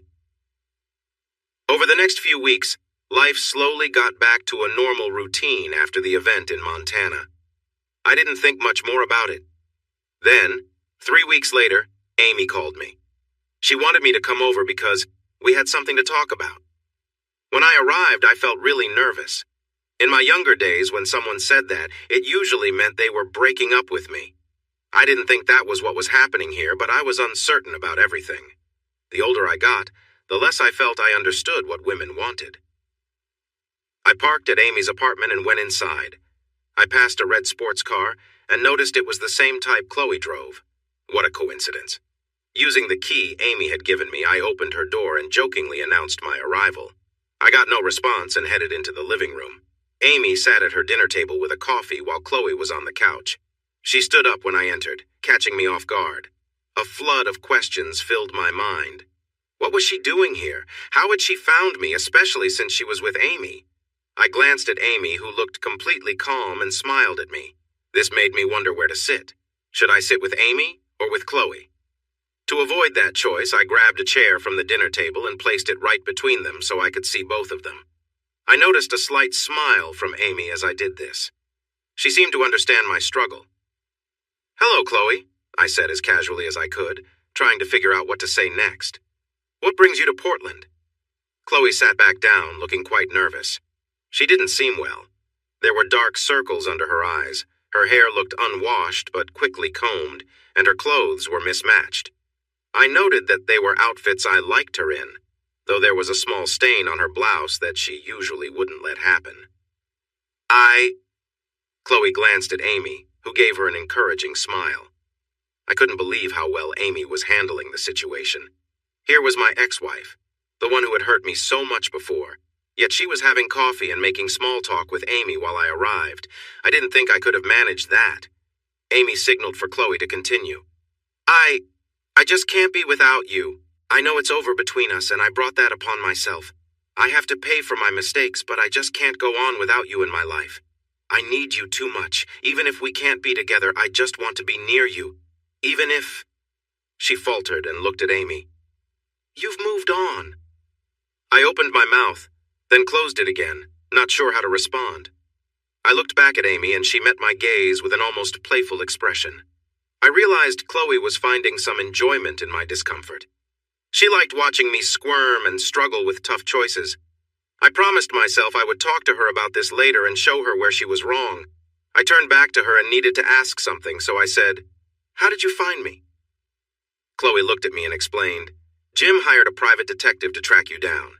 We needed to know you were okay. That's how I found you before. We care about you a lot, and we know we messed up. We've been keeping an eye on you. We couldn't just forget about it." She said that with a weight that I didn't quite understand then. I nodded, knowing Mark and Jim would have done the same, even if I wasn't there to think it through. "Well, that's nice. Thank you," I said, trying to be sarcastic, but it came out unexpectedly sincere. "How have you been? You look..." I couldn't finish because it was clear that she was not doing well, and I didn't want to say it. "I look terrible," she admitted, brushing her hair aside. "I'm a total mess, Jay. I cry all the time, and I've had to take time off work because the doctors are worried I might make mistakes with patients. I can't blame them. Sometimes I think about doing something to stop these feelings. Her words worried me. Even at my worst, I had never thought of harming myself or using something to escape. I leaned in and said, "That's not the answer, Chloe. You know that." She replied with a weak smile, but at least it was a smile.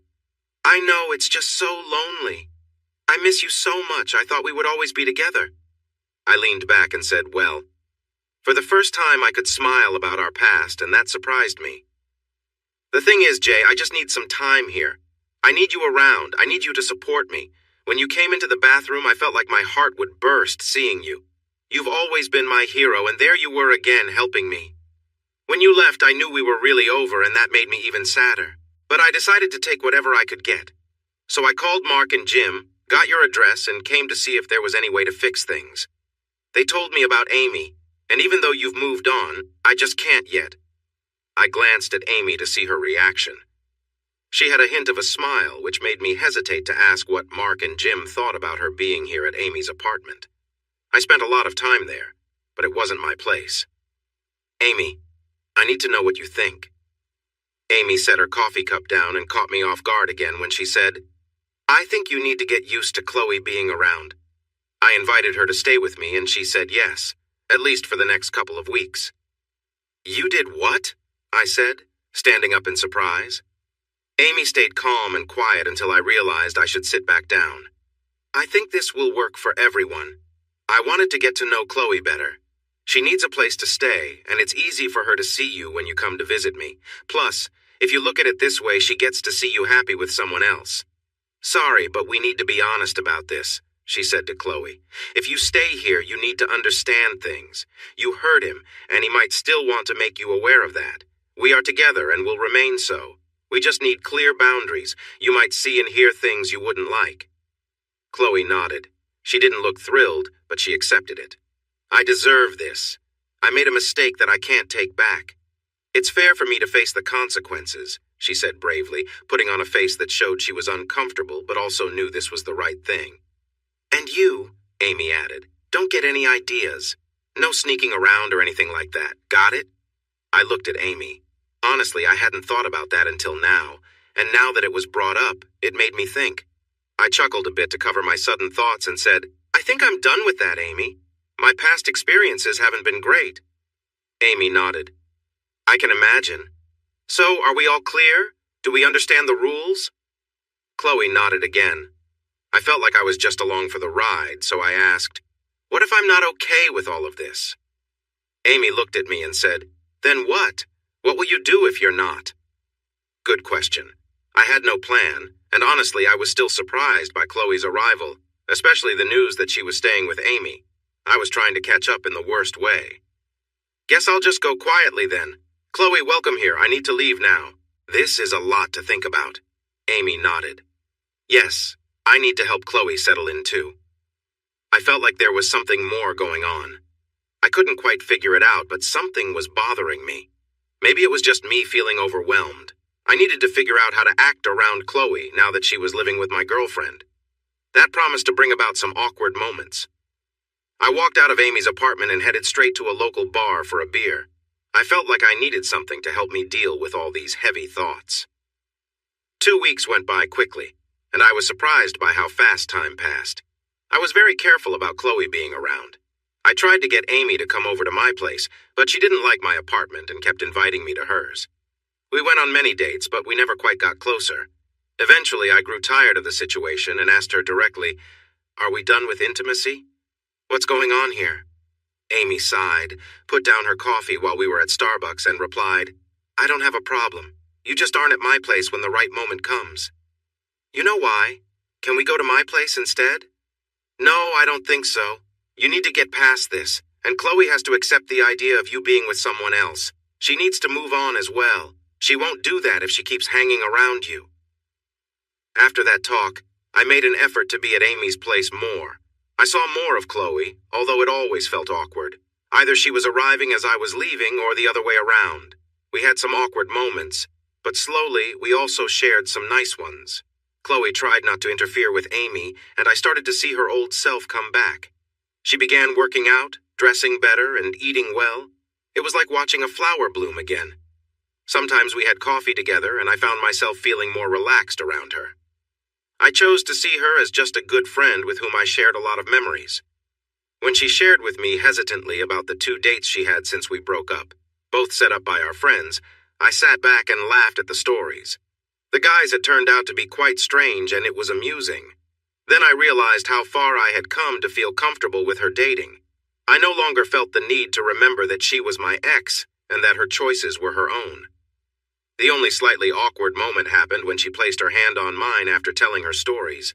She said, "You know why those dates didn't work, right?" I had a witty reply about nerds not communicating enough, but Chloe continued, "Because they weren't you. I just wanted you. I can't seem to move on." Another time, during lunch, I told her about my excitement for a new mobile app I was creating. I had been recommended by a university think tank that received a grant for researching crowdsourcing. They were using part of the money to develop a mobile app that would ask daily questions and gather responses from those who had it installed. Every day, there was a prize of $1,000 for a winner to encourage people to participate. The goal was to see how well crowdsourced research worked and to understand what kinds of questions and rewards would get the public interested. Would $1,000 be enough to find out what color pants Angelina Jolie was wearing that day, or would everyone want to give it a try? She found it fascinating, like many of the projects I worked on, and shared a few tips and ideas. It felt like old times, and it wasn't until I stood up to leave that I remembered we were no longer married, and things were different now. I always made sure to avoid being at Amy's place when Chloe was around. However, one night, life took a different turn. It was Halloween. Amy had been suggesting we have a memorable time, and she was right. I was told plainly that wearing a costume was a must, and that we would be going to a party. I found it intriguing since in the 4 months we had been together, I had not met any of her friends, making me curious about who might be inviting her. I thought hard about what costume to wear and eventually decided on an Indiana Jones outfit, complete with a hat and a toy whip. When I arrived at Amy's apartment, Chloe was just leaving. She looked stunning in a short red dress that fit her perfectly. I had never seen that dress before, and I wanted to ask about it, but the moment didn't come up. She mentioned she was heading to a party hosted by a nurse she used to know back in Spokane who had moved here. She looked fantastic, and it was impressive how much she had changed from 4 weeks earlier when she had appeared quite unkempt. I mentally noted to ask her when she would be back to work. Being out for 4 weeks must have been tough for her financially, and I figured she'd need to return soon. After she left, smiling at me, Amy came out of her bedroom, and I was taken aback. She was dressed like a schoolgirl, the kind you might find in stories. She wore a blonde wig tied in a ponytail and had on bright makeup with red lipstick and eyeshadow. Her white blouse was buttoned low, showing a black bra beneath. A loosely tied school tie hung around her neck. Her blue skirt was short and held together with a shiny safety pin. She had on sheer stockings held up with a garter belt, which made a strong impression on me. I noticed this because she made a big deal of bending down in front of me to fix her shoes, which didn't really need fixing, and her skirt went up just enough for me to catch a glimpse of her stockings. I sensed how the night might unfold from that moment. It was clear she knew what I liked based on our past talks. She turned to me, smiled, and asked, "Do you like it?" I stepped closer, wrapped my arms around her, and playfully leaned in, saying, "What do you think? Do we really have to go to this party?" She laughed, pushed me back gently, and said, "What kind of girl do you think I am?" I chuckled and replied, "Well, a very charming schoolgirl, I suppose." She tilted her head slightly and said, "Wrong. My costume tonight is representing my boyfriend's fantasy." I wasn't sure how to answer that. It felt like a big compliment, but I worried what others might think. She must have seen my concern because she quickly added, "But don't worry, you're the only one who will know." The relief must have shown on my face because she couldn't help but add, "That you have a schoolgirl fantasy, not that you're alone in that." She grabbed her bag, took a final glance in the mirror, and asked, "Shall we go?" As we left for the car, I noticed people staring at us. I felt both proud and nervous, but it was Halloween after all. This was part of the fun. We got into her car, and as we buckled in, I asked, "Where is this party? Who's hosting it?" "It's at a club. Don't worry, it's right up your alley." I felt uneasy when we pulled into the parking lot of a well-known club. She noticed my reaction and said, "Don't worry. It's going to be an interesting night and you're going to love it." When we reached the entrance, our names were checked off a list, and then we went inside. The atmosphere was lively, and to my surprise, it was filled with couples. There weren't any lonely guys, just couples enjoying the night. Amy noticed me looking around and squeezed my hand, pulling me close. "It's couples only night. It's a Halloween tradition. Someone I know rents the place for this night and invites select couples. The drinks are free, but if you want a private dance, there's a charge for that." We made our way to the bar, ordered our drinks, and after I got my beer, I took a moment to look around. Everyone was in costume, and most of them were quite stylish. I set my beer down and turned to Amy, who was also taking in the scene. As we walked through the lively party, I looked over at Amy and decided to ask something that had been on my mind. "Amy, I just have to ask, is this one of those parties?" I said, trying to be tactful. She smiled, tilting her head with a playful glint in her eye. "No, Jace, it's just a Halloween party at a club. Sure, people come here to unwind and things might happen if you're interested, but there's no expectation. Just enjoy yourself." She looked at me, waiting for my answer. I took a deep breath, picked up my drink, and thought for a moment. I think I'm good just hanging out. After the past year, I'm not quite ready for all that, but I don't mind sticking around to enjoy the night. Amy smiled, clearly pleased, and gave my arm a friendly pat. "Let's grab a booth then," she said, leading us to a cozy spot on the side. Over the next few hours, we relaxed and enjoyed a few drinks as various people stopped by to say hello. Dancers came over to chat, and a few friendly couples joined us briefly, though they moved on once they saw we were just here to enjoy the vibe. It was a lively night, and the energy was infectious, making it hard not to enjoy ourselves. After the last group left, Amy looked at me with a mischievous smile.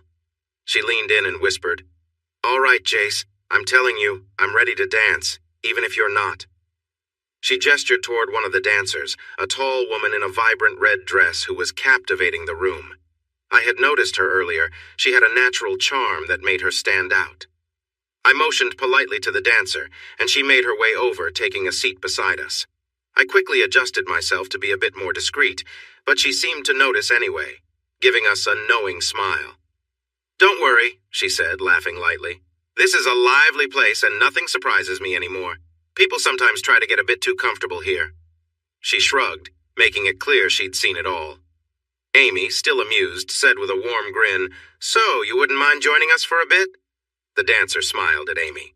"Oh, absolutely. You two seem like fun," she replied, relaxing as we all shared in the easy, light-hearted energy of the evening. "I'm not saying I'd never do it, just not with them." She looked at us and added, "But you two, that's a different story." "I'm Amy, and this is Jace," said Amy, reaching out her hand to the girl. "I'm Wonton," she replied, shaking Amy's hand. "That's the name I go by here. The owner isn't great, but I make more money here than at other places in Portland." Amy chuckled lightly. "Yeah, it's interesting. I've been to a few clubs, and this one seems a bit off. Bing, bing, more topics for later." She was building up our conversation. "You're right about that," Wonton said, smiling with bright teeth. "But hey, time is money. Are you up for a dance?" Amy glanced at me. I'm still surprised she just said that, and replied, "Actually, I'm feeling a bit overwhelmed. What I really want is a break. Can we get that here?" Wonton smiled wider this time. "For $100, you can have a good time. Follow me." She stood up and reached for Amy's hand, which Amy took. I grabbed our drinks and stood to follow, amazed at my luck and the way Amy carried herself. We moved to the back of the club, where there was a hallway with small spaces, guarded by a large man in a fitted suit. He nodded at Wonton, and then glanced at me as we passed. The spaces didn't have doors, but they were covered with curtains. Most were closed, and from the sounds we heard, someone had the same idea as Amy.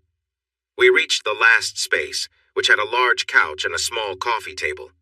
Wonton closed the curtain and said, "I need cash in advance. Sorry. You seem all right, but it's just easier this way." I checked my pockets, but Amy put her hand on my arm and shook her head. "I got this," she said, taking $100 from her purse and giving it to Wonton, who slipped it into a small bag around her neck. "Great," she smiled. Now, about that dance? We won't be disturbed here, so feel free to enjoy yourselves." Without hesitation, Amy started to adjust her outfit. Wonton began to sway, slowly making her movements more graceful and keeping her eyes on me. Amy leaned closer, and I found myself captivated by the scene before me.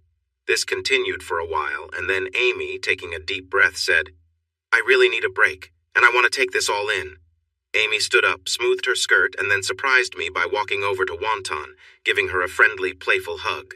They shared a warm moment, laughing as though they were close friends who hadn't seen each other in a while. I was taken aback, both by Amy's confidence and the easygoing energy between them. It felt like I was seeing a different side of her, one that was comfortable and relaxed in this lively, carefree environment. Wonton seemed equally at ease, laughing and chatting with Amy as if they'd known each other forever. Amy turned to me, motioning for me to make some room on the couch, where we all settled in, sharing stories and enjoying the light-hearted atmosphere. We continued to chat, laughter filling the room as the three of us enjoyed the evening. I leaned back, enjoying the relaxed and friendly vibe of the moment. Amy smiled at me and took my hand, squeezing it with a playful grin, clearly having a great time. The room was filled with warmth and ease, and we all stayed in that comfortable space, sharing light-hearted stories late into the evening. Amy leaned close, smiling as we all shared a laugh. She seemed more relaxed than ever, like she was fully enjoying the moment. Wonton grinned back, clearly at ease too, and they exchanged a friendly hug that seemed to capture the light-hearted spirit of the evening. We found ourselves laughing together over stories and friendly jokes, and the energy between us felt easygoing and natural. As we continued to talk, Wonton shared some funny stories from her work, and Amy chimed in with a few tales of her own, bringing everyone into the light, easy atmosphere. It was clear they both felt comfortable, adding to the relaxed mood of the night. After a while, we settled back into our seats, each enjoying the music and the friendly energy that filled the room. Amy turned to me with a smile, seeming happy to just be there together, and Wonton joined in, adding her own warmth to the moment. The evening unfolded like a pleasant gathering of friends, full of laughter and good company, creating a lasting memory of a carefree, enjoyable night. Amy and I shared a light-hearted evening with friends, and as we wrapped up, everyone seemed in high spirits. We enjoyed a lot of laughs, a few drinks, and plenty of good company. It had been a memorable night, one where everyone let go of daily worries and enjoyed the moment. Amy was especially happy, and her warmth was infectious. As we got ready to head out, Amy smiled, thanking Wonton and leaving a generous tip to show her appreciation for the night. Wonton grinned and thanked us both, giving a playful bow before showing us the way out.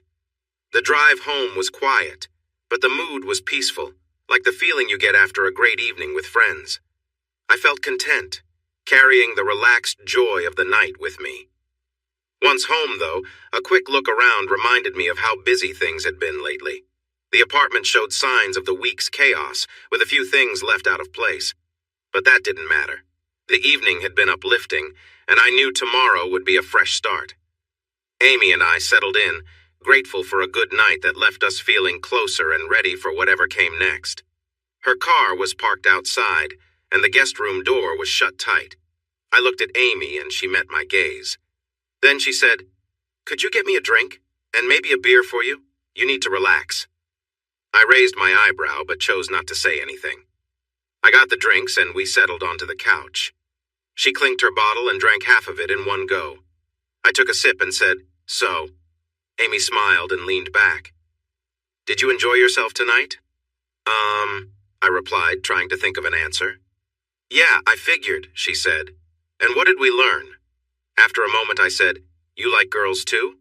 That's pretty cool, by the way." "Oh, that's minor. I've experienced a lot, Jace. I was thinking more about how you're not completely against group situations." My smile faded and I shifted back. Was this a test? Amy seemed to notice and quickly added, "Look, it's just a casual thing, Jace. I didn't really set anything up, but being there was kind of a surprise. Don't feel bad about it. You had a good time. You gotta do something many guys wish for but don't get to try, so take pride in that." I considered her words and nodded.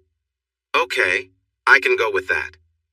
Amy smiled again, finished her drink, set the bottle down, and said, "Now I'm ready for bed, but I need you to do something for me first." I smiled, feeling a spark of anticipation. Then Amy dropped a surprising request. "Jace, I want you to go talk to Chloe." I froze, bottle almost at my lips. "What? You really want me to go to Chloe's room?" "Yes," she replied. "Look around. She's back and she isn't happy. She might have been crying. She's working through a lot and she sees you here with me. You did to her what she did to you and it seems you're holding on to it." I wasn't sure how to respond. "Amy, this isn't on me. I'm sorry she's feeling this way, but it wasn't my choice." She sighed and said, "I understand. Her feelings are partly her own fault, but she isn't going to move forward until she knows you've forgiven her. She's not a bad person. She made some mistakes. She got carried away and she knows it. She's not trying to blame you. For how much longer does she have to suffer? Talk to her so she understands that you're okay with what happened." "But talking? Couldn't I just send her a note? Isn't this a bit much?" "Are you really going to do this just to say I forgive you?" I said, feeling uncertain. Amy looked at me softly and said, "Jay, this is the biggest gesture of forgiveness. Don't you understand?"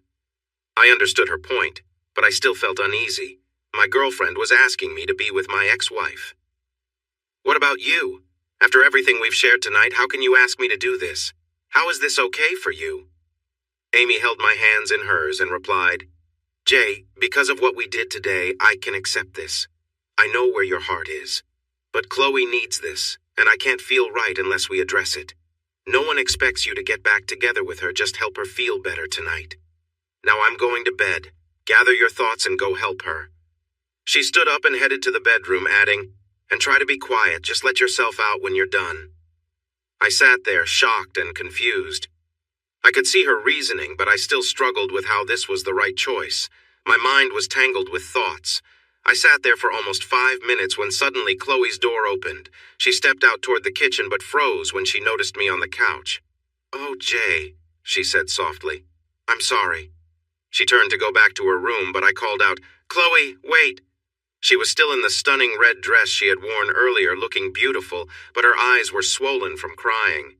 She paused and turned to me, curious. "How was your night?" I asked, hesitating. "Oh," she replied, glancing down with a sad smile. "It was terrible. I spent the night alone. I just wasn't in the mood to party. Someone bothered me, and when I pushed back, it turned into a mess, so I left. How was your evening?" I figured it was best to keep it simple and said, "It had its ups and downs. Can you sit with me for a minute?" She hesitated but then replied, "Sure," and took the seat where Amy had been moments earlier. "I think we need to talk," I said. She looked at me, waiting for me to continue. "I know I was upset, you can see why. I said things I regret, I'm sorry for that. I feel we should clear the air. I know you made a mistake and it wasn't intentional.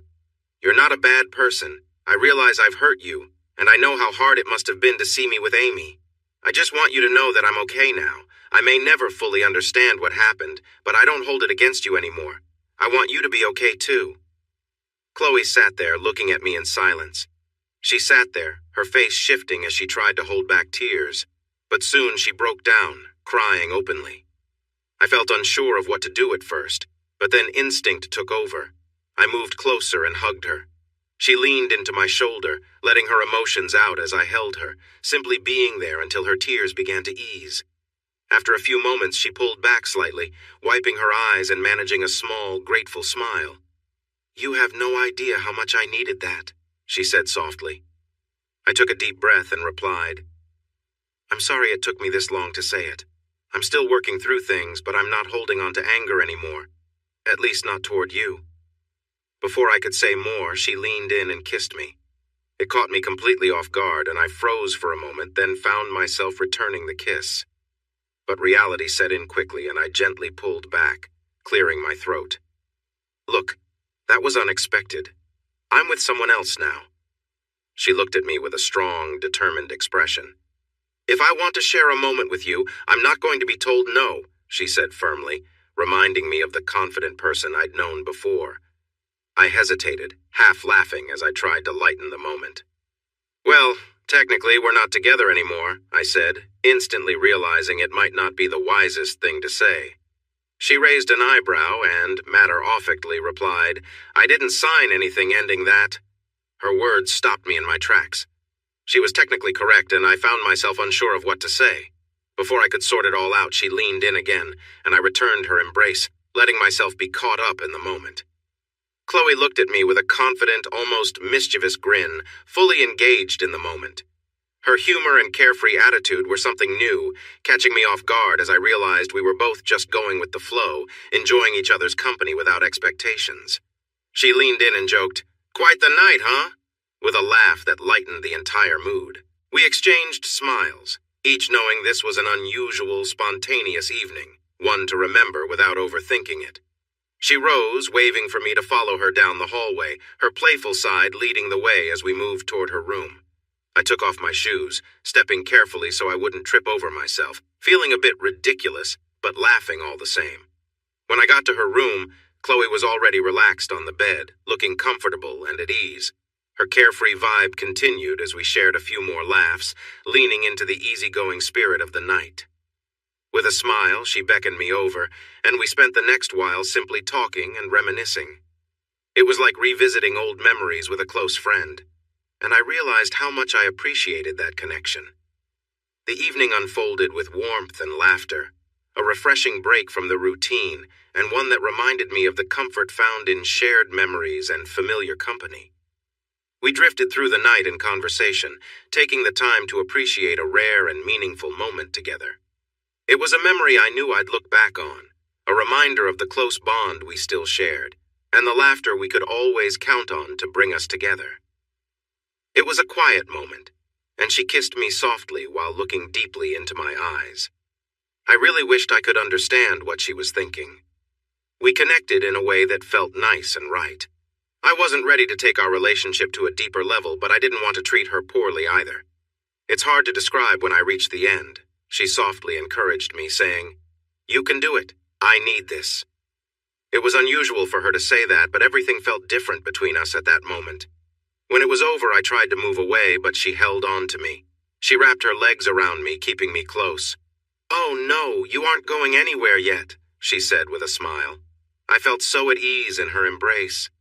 We just lay there together, her hand gently resting on my head as I listened to her heartbeat. I think we stayed like that for about half an hour. I could feel myself getting sleepy, and I knew I needed to leave. It had been a long day, and I had a lot on my mind that I needed to sort out. I carefully pulled away from Chloe, who was softly snoring by then, got off the bed, found my clothes, and quietly left the apartment. The next day, I reflected on what happened, and felt lucky. But then I remembered why I was in that situation. While it was nice, I would have preferred to still be happily married. I had lunch with Amy the following day, and I couldn't look her in the eye. She seemed amused by my discomfort. "What's wrong?" she teased while sipping her soup at our favorite Chinese restaurant. "Lost your voice?" I was surprised that she seemed to know so much. Did the girls share everything? I wondered about the workers who made our clothes, especially since it seemed like things were changing rapidly. "Look, Jay, I know you did what I asked. I'm fine. We're here, having lunch, and that's okay. I know it's strange, but you helped her. You gave her relief. I don't know where she will go from here. She can't stay with me much longer because I need to take control of my life again, but this was the right thing to do." I couldn't find the words to respond. I heard her, and deep down I knew she was right, but it just didn't feel like me. I felt like I had betrayed my wife with someone else, not the other way around. It wasn't right. This wasn't who I thought I was, and honestly, I felt ashamed and guilty. Amy softly said that everything was fine and hoped Chloe had found what she needed, but I suddenly got upset. I hit my hand on the table and said, "Amy, I think you're great, but can you please be quiet for a moment? This isn't about you. You seem to be okay with it. I get that. But this is about me. This is about who I thought I was and the boundaries I believed I had. I feel like I've crossed them, and I'm not very happy about it.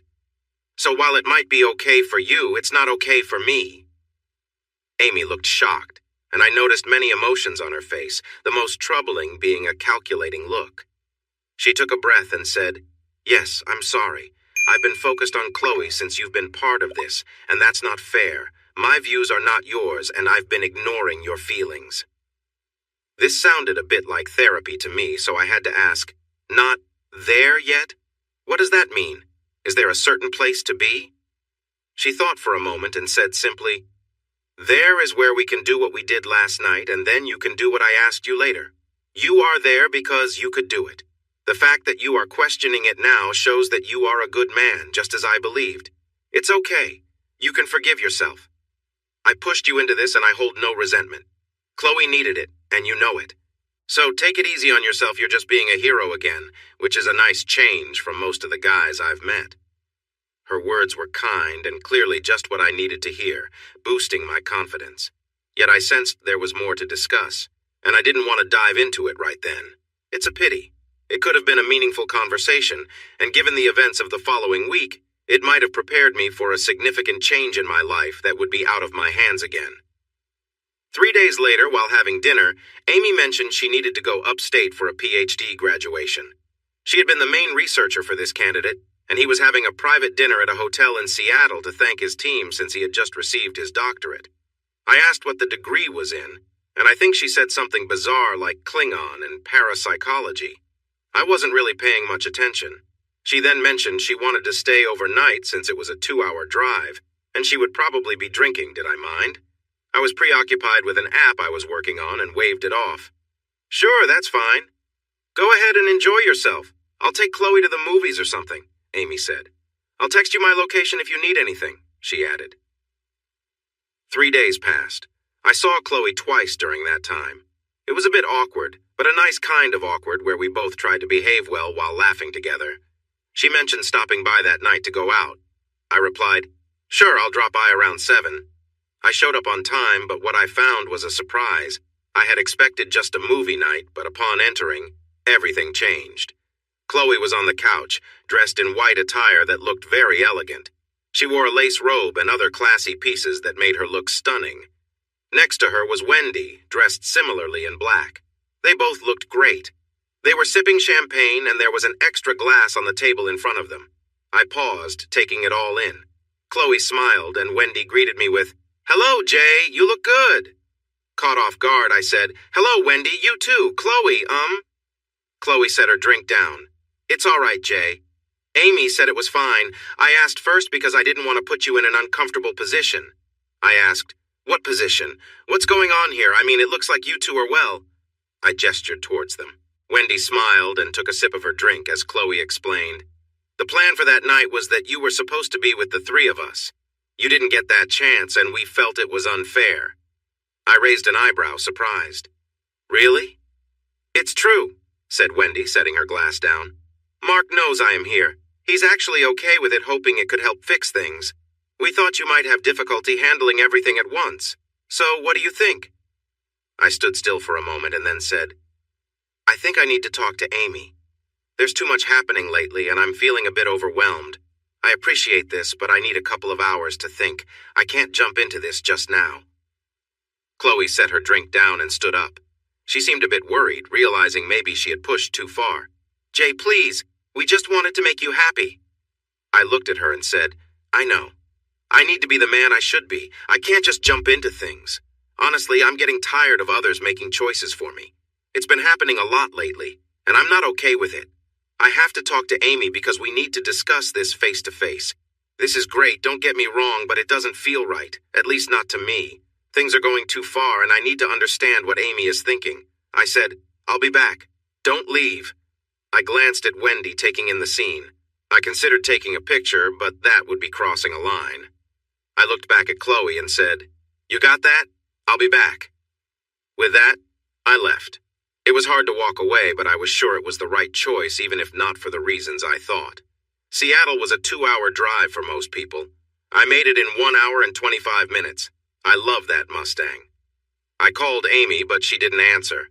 I left messages and tried again while using my phone's map to find the hotel she had texted me about earlier. When I arrived, I jumped out of the car and hurried inside. I realized I didn't know her room number, so I rushed to the front desk and asked, "Miss Halsip?" "May I ask who is asking, sir? I generally need to confirm this," the desk clerk responded. I replied, "I'm part of a celebration for some PhD students, you know how it is." I hoped he recognized the event. Thankfully, he seemed to. He looked me over and asked, "Do you have a costume?" "It's in the car," I said quickly. He paused for a moment, then said, "How much do you charge? I might have other work for you later." I didn't know how to respond, so I said, "Maybe. But right now, can I have her room number? I need to find her before she goes out." "Oh, right," he said, shaking his head. He checked his computer and said, "Room 343 on the 3rd floor. The elevators are that way." I thanked him and headed to the elevators. He probably figured out I wasn't retrieving any costume, but I had more important things to focus on. I quickly reached room 343 and knocked on the door. I heard Amy's voice say, "Just a moment," and then she opened the door. She was wearing something unexpected. It was clearly a special day and I had missed it. "Jay," she said, clearly surprised to see me. "What are you doing here?" she asked, not opening the door very wide. "Amy," I began, "did you—" Before I could finish, a male voice came from inside the room. "Is that the drinks we ordered? I'm so thirsty here." The door opened a bit more, and there, behind her, was someone I didn't want to see. Jim stood there, tall and well-built, looking like a model. He wore only a robe, which left little to the imagination. I was frozen in shock. I glanced at him, then back at Amy. She sighed, looking distressed, and said, "I'm really sorry, Jace. I didn't mean for you to find out like this." "Clearly not," I replied, feeling the same coldness in my chest that I felt 7 months ago. My heart sank just like it did then. She noticed my expression, but what she said next hit me even harder. "Did you really think we would last forever, Jace? It's been amazing and I've enjoyed it, but I think we've reached the end of this relationship. It's time to move on. You should go back to Portland, and if you want to talk, we can do that in a few days after you've had some time to think. Maybe find Chloe and lean on her for support." And just like that, she closed the door on me. I sat in my car driving back to Portland. Music played, but I didn't hear it. My mind was a whirlwind of feelings and thoughts. I was focused on the fact that there were 2 beautiful women in Amy's apartment who cared about my happiness, one of whom was my wife. I sped up a little, then slowed down again. Looking back, I shouldn't have been driving, but I was too lost in my thoughts to realize it. As I drove, I replayed the evening and reflected on the last 7 months. I couldn't seem to understand it all. Amy had been wonderful. I never believed we would last forever, but I didn't know what either of us wanted from this relationship. Ending it like this felt harsh. She had helped me through so much, yet here she was, walking away out of nowhere. I needed a moment to breathe. I pulled over and allowed myself to cry. I cried for what I felt and for how I had been treated. I felt betrayed. I started to wonder if there was something about me that made women stray. After a while, I wiped my eyes and got back on the road. I realized I needed to be stronger. Amy had been just right for me. She even helped Chloe cope. She had done such a good job that I could think about moving on without falling apart as I had before. It felt lucky to have met someone who understood me when I needed it most. Then a thought crossed my mind. An outrageous thought crossed my mind, one that seemed impossible, and I was annoyed with myself for even thinking about it. The more I pondered it, the more I examined it, the less I could dismiss it. It explained many things I had wondered about, and honestly, it was so strange that it felt believable. Of course, I had no proof it was real. But as I drove, I came to some conclusions. I needed to explore this wild idea. I had to find a way to either prove or disprove it. I couldn't return to playing with Chloe and Wendy, but I had to talk to them. Surprisingly, I felt focused and not as upset as I had just a moment before. If I was even partially right, there was no point in being upset over what had happened that night. If I was wrong, well, I could always feel sad about it later. When I got back to Amy's apartment after 1 hour and 23 minutes, because I have a habit of timing things, I walked in. The girls were still there, now wearing comfy clothes, sitting on the couch and watching a movie. They both looked at me when I entered, and Chloe stood up slightly, unsure. "You're back," Wendy said, a little too cheerfully. I needed to handle this carefully, as their reactions could tell me a lot. So I tried to keep my expression serious. I said in a calm tone, "Amy and I are not together anymore. I found out in a way that felt very similar to how I learned things while in Montana. I need some time. Honestly, as much as I would love to stay, I can't right now. My mind is all over the place, and I just need to leave. I watched the girls closely.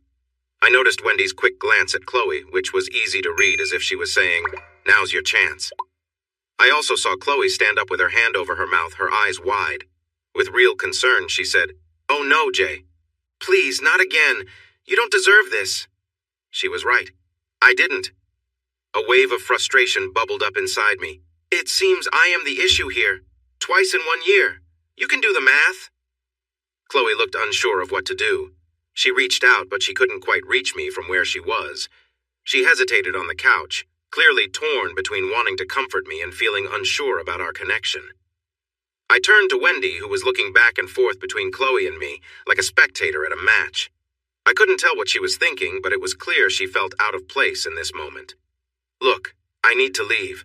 Chloe, honestly, if I were you, I'd pack your bags and head back to Spokane now. Amy mentioned she thinks it's probably time for you to go.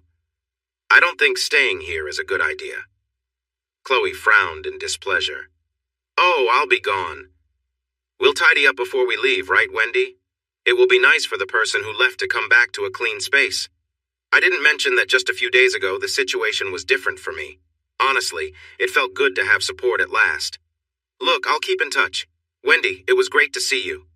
I nodded at Wendy and she nodded back. "Come visit us, Jay, please, we miss you." I nodded again and looked at Chloe. She said, "Jay, talk to me, don't be alone, come find me." I nodded to her too and replied, "I'll be back soon, I promise. I just need to sort things out for myself." I gave them a small smile and added, "Don't worry, I won't disappear again. Not this time. I just need some time." I turned, placed the key to Amy's apartment on the kitchen table, and left without looking back. I spent the next 2 weeks working hard both on my job and on a personal project. At first, I wasn't making any progress until I had a great idea, set things in motion, and then waited for results. Within 24 hours, I got some answers, and they weren't good.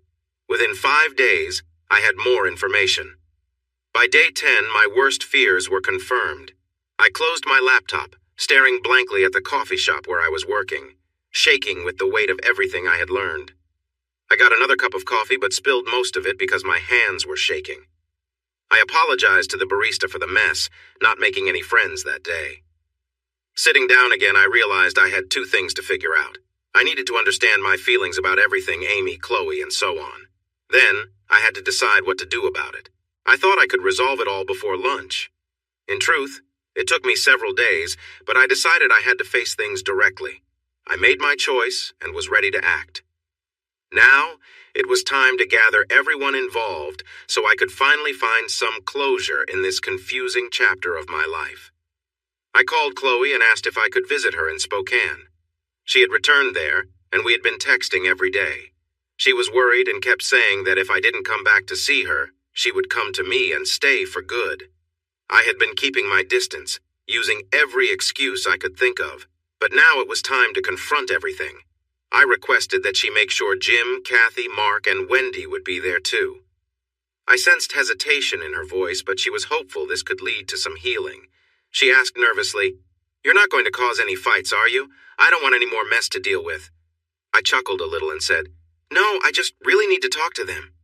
I haven't talked to Jim or Kathy since that night, and I need to clear the air with Mark and Wendy too. Don't worry, there won't be any shouting." She replied, a bit unsure, "Well, if you feel that way, then yeah, I'm sure they would love to see you. Tomorrow night? Can we do it in 3 days instead? I have one more thing to take care of." "Sure," she said. "I can't wait. Please promise me you'll stay." "We'll see," I answered. "Let's not rush things." I could hear her disappointment, but she understood. "See you soon. I can't wait." I had one more task to finish that night, and I completed it quickly. Then, I just had to wait. 3 days later, I was in Spokane. Not much had changed except the season. I was at the corner bar having one beer, just one, and thinking through everything. I had a lot to say tonight, and I wanted to make sure I covered it all. I knew some facts, had figured out others, and guessed some things I needed to know which was which. I finished my beer and turned to leave, then saw Sam standing behind me. "Hey man, back again. Do you want that beer?" I laughed and said, Sam, I would love to, but I need to go see Chloe first. Once I'm done, we are definitely having that beer, and I'll even let you buy it. I patted him on the shoulder and walked out. As I drove up to my old house, I noticed Jim's red Ford Explorer parked outside. He was early, but that was expected. I walked up to the front door and rang the doorbell. It felt strange. The door opened, and there was Chloe, smiling at me. She looked great. Nice blouse, well-fitted jeans, her hair styled, and just a bit of makeup. Come on in. You don't need to ring the doorbell. This is your house, too. In a way, it was I had been helping her financially for the past 2 weeks, and I felt fine about it. I entered the living room and saw Jim and Kathy on the couch with Mark and Wendy at the table, while Chloe sat in a chair. Everyone stood up, and I could sense the shared breath of surprise. Kathy held Jim's hand tightly, and Wendy reached for Mark. No one spoke. They just stared at me. I looked at them, seeing their concern. They wanted me to feel okay with everything, to return to how things used to be. There was a big issue hanging in the air that no one wanted to address. I knew what I needed to say, but now was not the right moment. The gathering wasn't complete yet. Hey, I think I could use a beer too, I said to Chloe. Since everyone else had one, why not? Chloe hurried off to get a drink, and I just stood there. Eventually, Kathy said casually, "You look good, Jay." I smiled back and replied, "You too, Kathy." I wasn't going to make things easy, but I also didn't want to be rude. Chloe returned with the drink, and everyone settled down again. Jim played with his drink and asked, "How's Portland? Does it really rain there more than here?"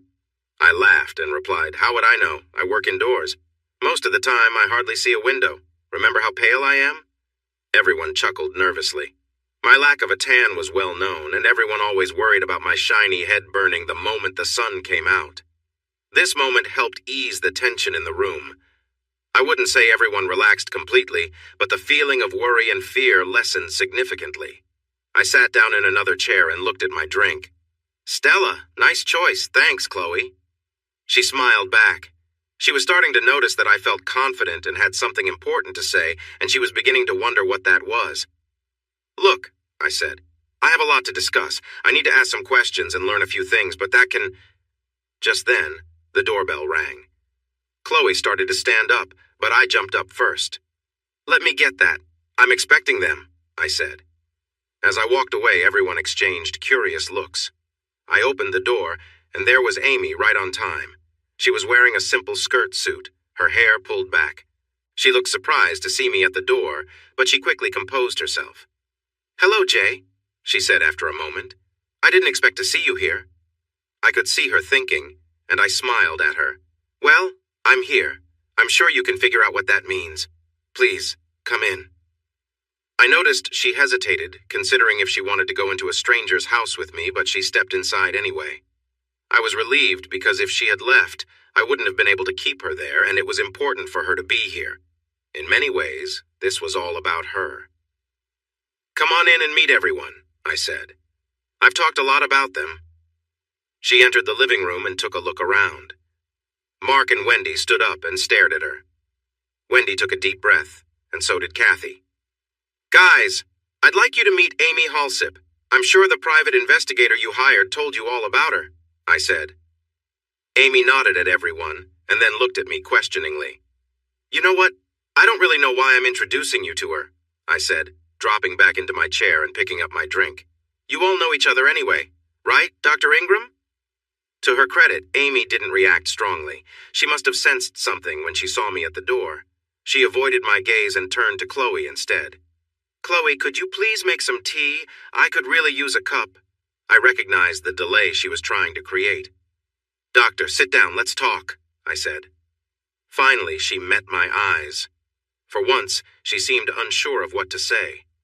There was a tense tone in my voice that filled the room. Mark and Wendy exchanged worried glances. Jim and Kathy held tightly to each other, not daring to look around. Chloe busied herself in the kitchen and soon returned with a cup for Amy, handing it to her. "Okay," Amy said. "Enough of this. Please explain yourself." She folded her arms and gave me a fierce look. I studied her for a moment before speaking. "Mark and Jim, I have a few questions. I need you to answer honestly." "Whatever you need, Jay," Mark replied, his voice shaking just a little. "Right," Jim added. "If you know about her," he nodded toward Amy, Then there's no reason for us to lie. You'll get the full story. Agreed? Everyone else nodded in agreement. At this point, I felt I could trust them. It wouldn't make sense for them to lie, especially if I caught them in a lie. If they were truly sorry, they would share everything I wanted to know. First question. How much did she cost? I gestured toward Amy, who sat still. Her services must be very expensive. Jim took a deep breath and quietly answered, $250,000. A stunned silence filled the room as Amy sipped her tea. Even I was momentarily lost for words. Wow, I said. That's what my wife was worth? I didn't mean to say that, but it slipped out. Looking back, it was harsh, but some old feelings resurfaced. Jim reacted strongly. All four of them seemed taken aback.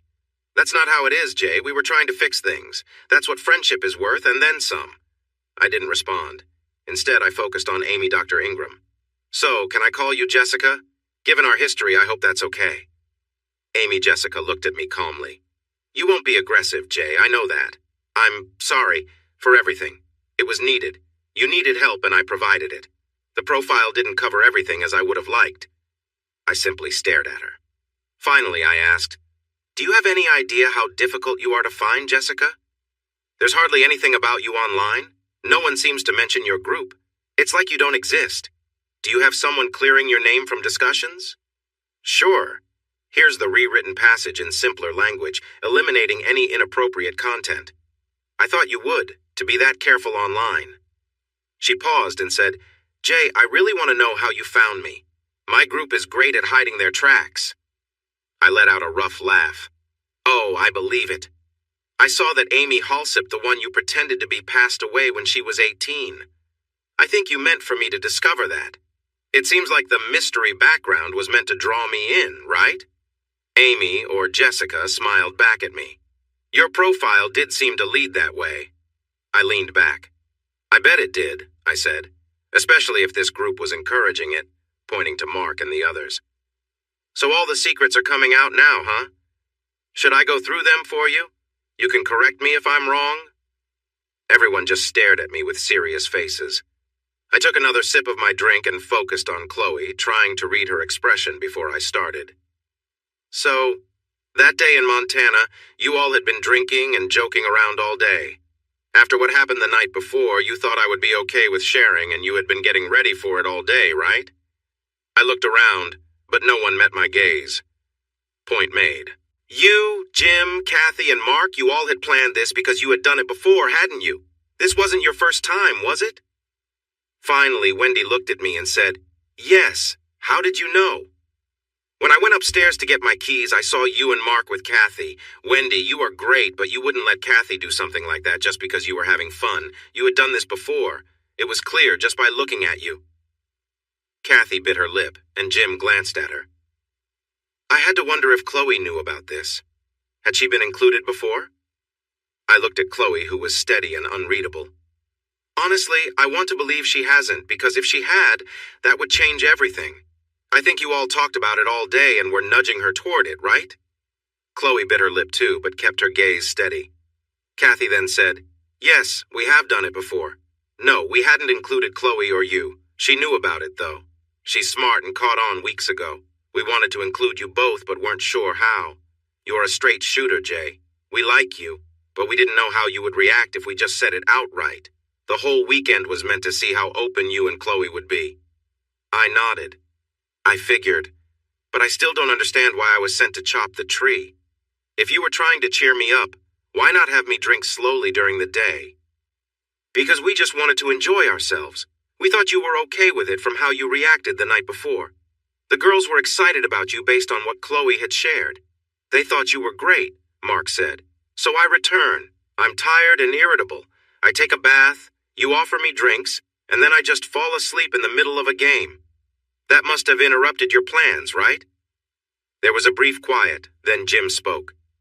We had been looking forward to it all day. We had only one more day there, and we made a mistake. The drinks were too much. We tried to wake you, but you didn't stir.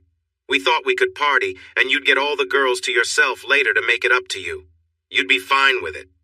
Ah, yes, the second chance reason, I said. Everyone looked away except Wendy, who said, No, it wasn't like that. We wanted to help make your dreams come true. Even Chloe thought so. I said with a strained voice, Wendy, whatever you thought was happening, it felt like a second chance to me. No amount of other girls could change the fact that my wife broke her promises to me based on an idea no one really thought through. It was quiet after that. No one knew how to respond. After a moment, I continued. So you kept playing your game? Two of you got close? Clothes came off, and it just started, with the idiot over here sleeping right in front of you? More silence. More looks away. And then I woke up and saw what I saw. I left in a daze. After I left, you all eventually realized I was gone. Chloe panicked, and you all figured that I must have seen something troubling and left. You didn't know what it was, but it must have been serious for me to just go, right? So the search for me began. Someone took Chloe home to the road and got to a place where she could use her phone. She called urgently, and when she got back, I was gone, and that was bad, yes? Everyone exchanged looks, and Mark finally said, Pretty much. Jim added, We looked for you for days. We called the police, but they found no signs that anything was wrong. They just said you left, and that's not against the law. We hired a private investigator, and it took him a couple of days to find you in Portland. Then you came back, Kathy said, and you talked to Chloe. I nodded. Yes, I did. Until then, I imagine you didn't understand what I was feeling or what I had seen. When I came back, I told you everything what I saw, how it affected me, and how I was dealing with it. Right? I asked Chloe. She just nodded, and a single tear fell from her eye. When Chloe told us what you'd said, we were heartbroken, Wendy said. Not as much as I was, I replied, unable to hold back. Well, obviously, Wendy shot back, giving me a disapproving look. We realized right then what we had done. We messed up. Not you, but us. We were too pushy, too eager, drunk, and foolish. We didn't know what else to do. You were gone. Chloe was scared and alone. We couldn't blame you. What happened was awful, and we never thought it through. There was a heavy silence. And then we come to Dr. Ingram, I said, looking at Amy. I shook my head. This is exactly the sort of silly idea you all would come up with without me to stop you. We couldn't just leave it, Jay, Mark said. We hurt your marriage. We damaged a relationship that we all care about. You were the best among us, and we ruined it. We had to do something. So you hired the best. Ingram and Associates, Covert Recovery. That's what it says on your cards, right, Dr. Ingram? Your specialty is helping people in ways they don't realize they need help. I've heard you often work with soldiers coming back from tough missions, I said. Yes, Amy said. They hired me to help you get back on track and possibly reconnect with your wife. Doctor, was it your idea to follow this plan or was it theirs? I asked, pointing at the others. If you want the truth, it was a mix of their ideas and mine. Once they reached out to me and explained everything, we talked and they gave me a profile of you. My team spent 3 days reviewing it with them. I have to say I was intrigued. Honestly, and I'm not just saying this to flatter you, Jace, there aren't many people like you. Everyone has their own problems, but you treat people well. You have standards and hold to them. You genuinely seem to be everything they said you were. I had to see for myself if you were as they described, Amy said, her tone growing more passionate. And was I? I asked, my tone serious. Did I measure up? She looked at me, then away, and quietly answered, yes. Then she turned back and continued, since we're being honest, please know it wasn't just a job for me. At first, you were struggling, but I began to care about you. It made my work challenging at times. What I wanted and what I needed to do were often very different, and that was difficult. You are a good person, and towards the end, it became tough. I stared at her. She looked away, then back, and then away again. For the first time, she seemed more like a woman than a psychology expert. So, let me understand this. The plan was to bring Dr. Ingram here to help me, then put Chloe in a tricky spot and hope I would come to her aid, right? You really didn't think I'd come back, did you, Jessica? That's why you changed your appearance, and why it took you 3 days to talk to me. You thought I wouldn't return, didn't you? Jessica shook her head, saying simply, no. Based on everything happening, the plan suggested you would stay. I was in D.C. when you came back. Except I didn't. She nodded. Your own good nature worked against the plan. We aren't used to people who actually follow through on their words. We thought there was a chance you might do what you thought was right, but no one in the office really believed you would. It's just how things go, I'm afraid, she said, sounding sorry. I turned to face Mark and Jim. And speaking of that, what were you thinking by sending that guy to my ex-wife's house? Who thought that was a smart idea? I raised my voice, breaking my promise to Chloe.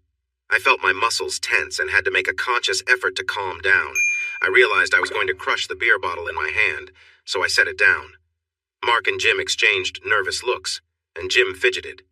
Wendy and Kathy avoided eye contact too. Finally, Mark looked at me, and I could see everything in his eyes. He looked sorry, scared, and sad, and didn't know how to respond. But he tried. I had to give him that. That was another mistake. The idea was to put someone troublesome in there to push you to come back and fix things. You'd had time to think, and now you needed to return, to see that Chloe needed you. You would deal with him and realize this is where you belong, and it would all work out. Jay, Jim added. Look, we didn't know he was that bad. We didn't know about his past. We did take precautions. We reached out to the bikers, remember them? If you hadn't come after the second email, they were going to handle it. He would have been gone either way. But I did come back, I replied. Mark nodded. When I met you at the bar, I meant every word. I was worried. You needed to face this. Well, all your words were true, right, Mark? What you left out? Well, he sighed. I don't have any excuse. None of us do. Wendy suddenly spoke up. Jay, for what it's worth, what you did showed exactly who you are. Once again, you proved you're a good person. When you left and called Mark, we went right over and Chloe told us everything. She was in a really bad place. For the first time, she really understood that you were lost. Until then, she had been holding on to hope. I glanced at Chloe, who was crying and trembling quietly. I was trying hard not to ask her anything or even look at her because I didn't want to see something that would hurt me too much. But I couldn't help it. So, what's the plan? I asked. Jim nodded. We got in touch with Dr. Ingram. A friend of mine at the State Department mentioned her group and she agreed to come here. We talked about what to do next. The thing is, we thought this plan would either succeed or fail. It didn't turn out like we expected. But because of what happened, we couldn't just stop. We felt terrible because we messed it up, and you seemed to handle everything perfectly. We knew we had to fix this. We all agreed we needed to do whatever it took. We started this, made it worse, and needed to make it right again. I chuckled quietly. Good thing I'm not the brightest, huh? You've really outdone yourself, Jessica. I never saw it coming. Suddenly a thought struck me. That was what all that was about before I left, right? Saying, give me a reason to come back was just you having your fun before I went away, wasn't it? Jessica looked a bit embarrassed and managed a small smile. That's why we acted the way we did. You revealed your true feelings then. It didn't matter anymore. I feel foolish. Jessica pressed her lips together and said, Jay, I'm very skilled at this. Don't blame yourself. This is the result of years of training. In some ways, I hate my job. Yet in others, I help people. It's not typical, but it works. The only reason you are here now is because I helped you get here. And let's be honest, it wasn't the worst thing to happen, was it? For either of us. She turned to Chloe and added, I know this might sound strange, but you're lucky, Chloe. Jace cares about the people he is with. I don't know how much experience you have, but I would hold on to him. Men like this are rare. Well, great, Dr. Ingram, I said. You're right. Maybe one day I'll forgive you, but not today.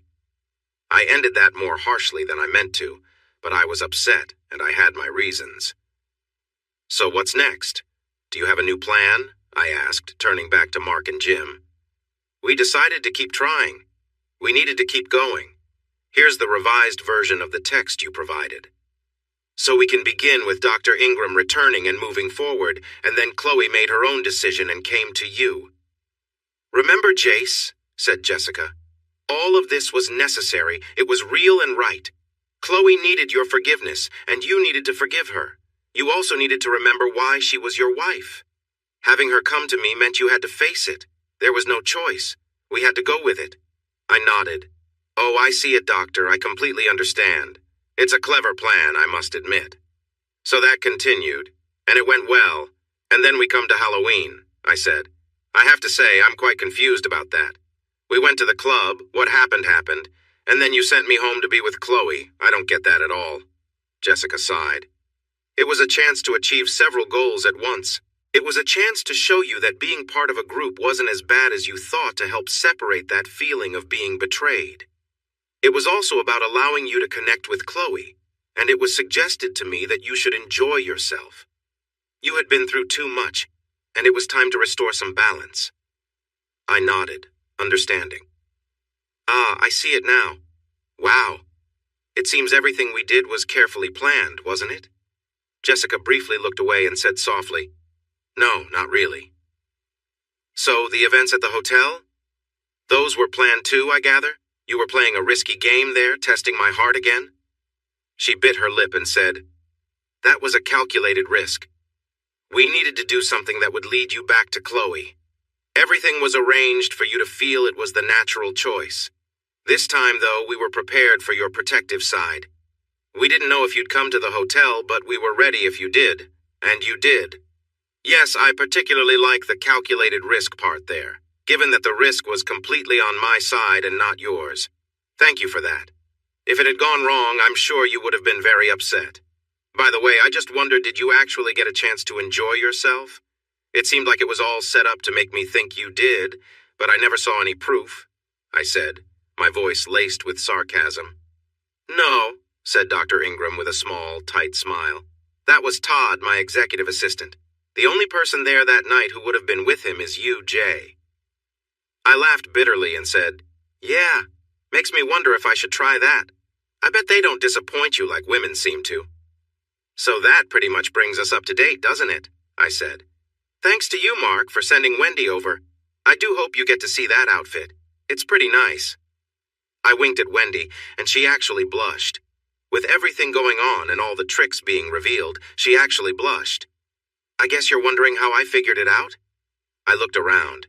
I could see the curiosity in everyone's eyes, but no one spoke. "Well, to be honest, I knew from the very beginning that you were not the real Dr. Ingram. I had no idea who you really were, but didn't dig too deep. It was easy to find out that your identity wasn't true with a simple online search. Adding to that, you clearly had some therapist training. So I realized that not everything was as it seemed. Still, I went along with it. I have to admit, I did, even though I knew something was off. I still needed it. I thought maybe you were in hiding or something like that, but honestly, I just didn't want to investigate further. So great job, everyone applauds. You were all right."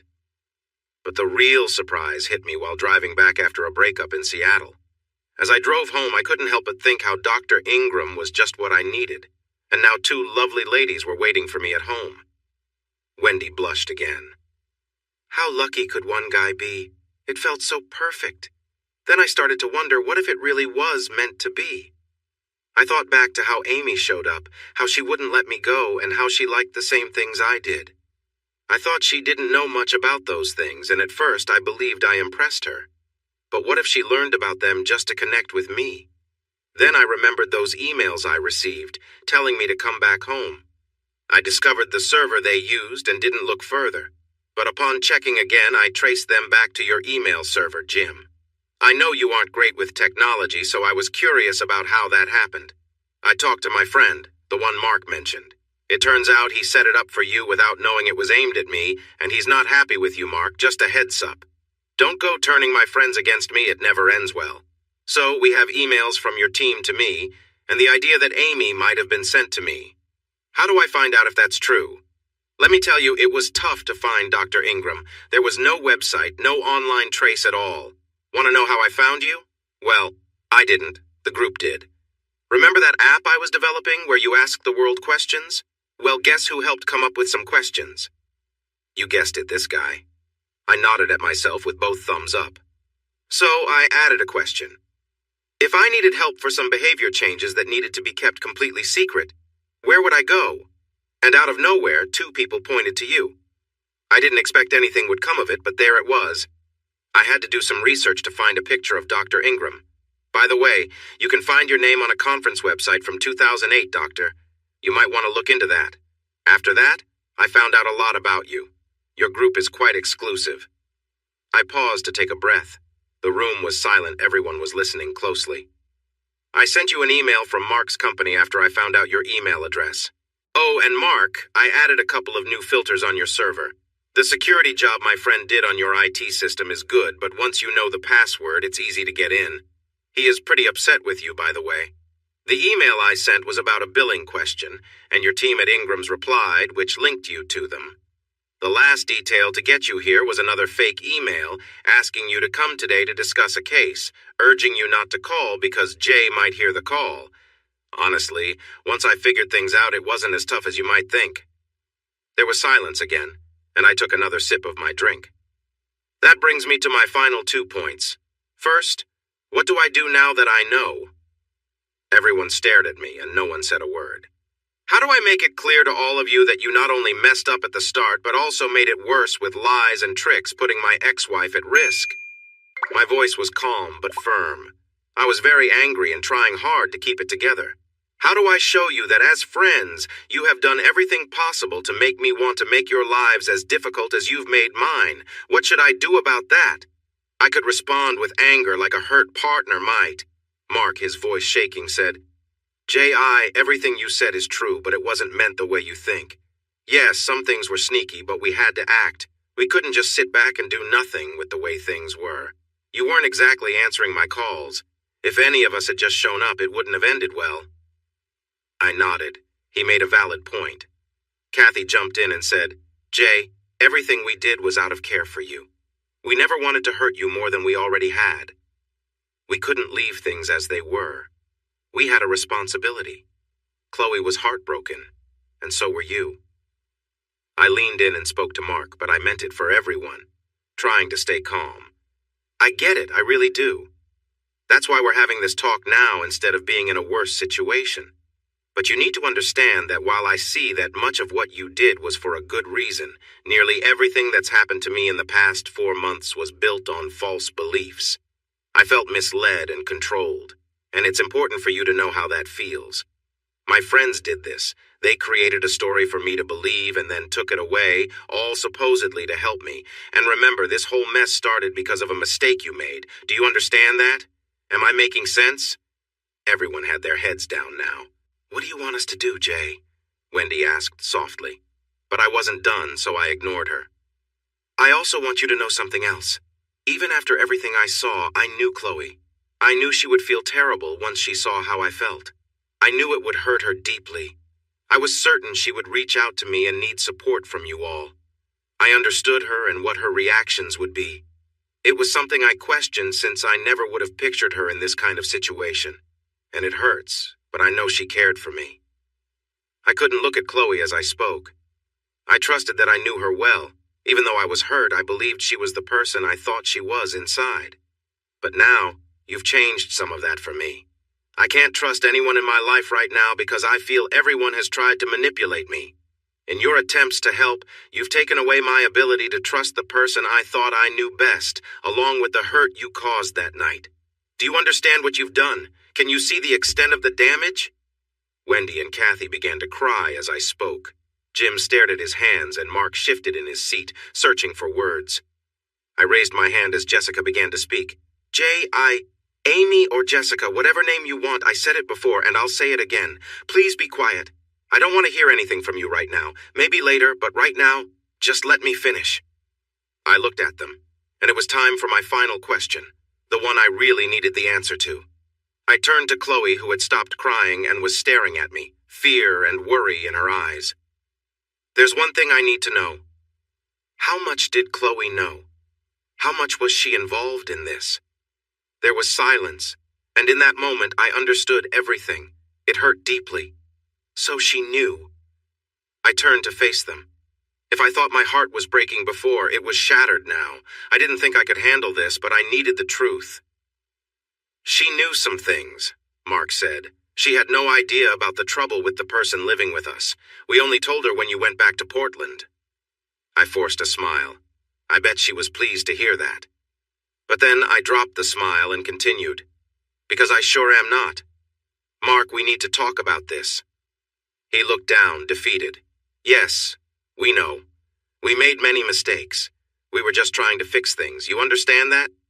I turned back to Chloe and saw tears welling up again. I could see her softly saying, "I'm so sorry," and "please," repeatedly. She wanted to confront us when we revealed what we had done. She wanted to come to Portland and tell you right away. She actually came to do just that, but we got her to see Dr. Ingram first.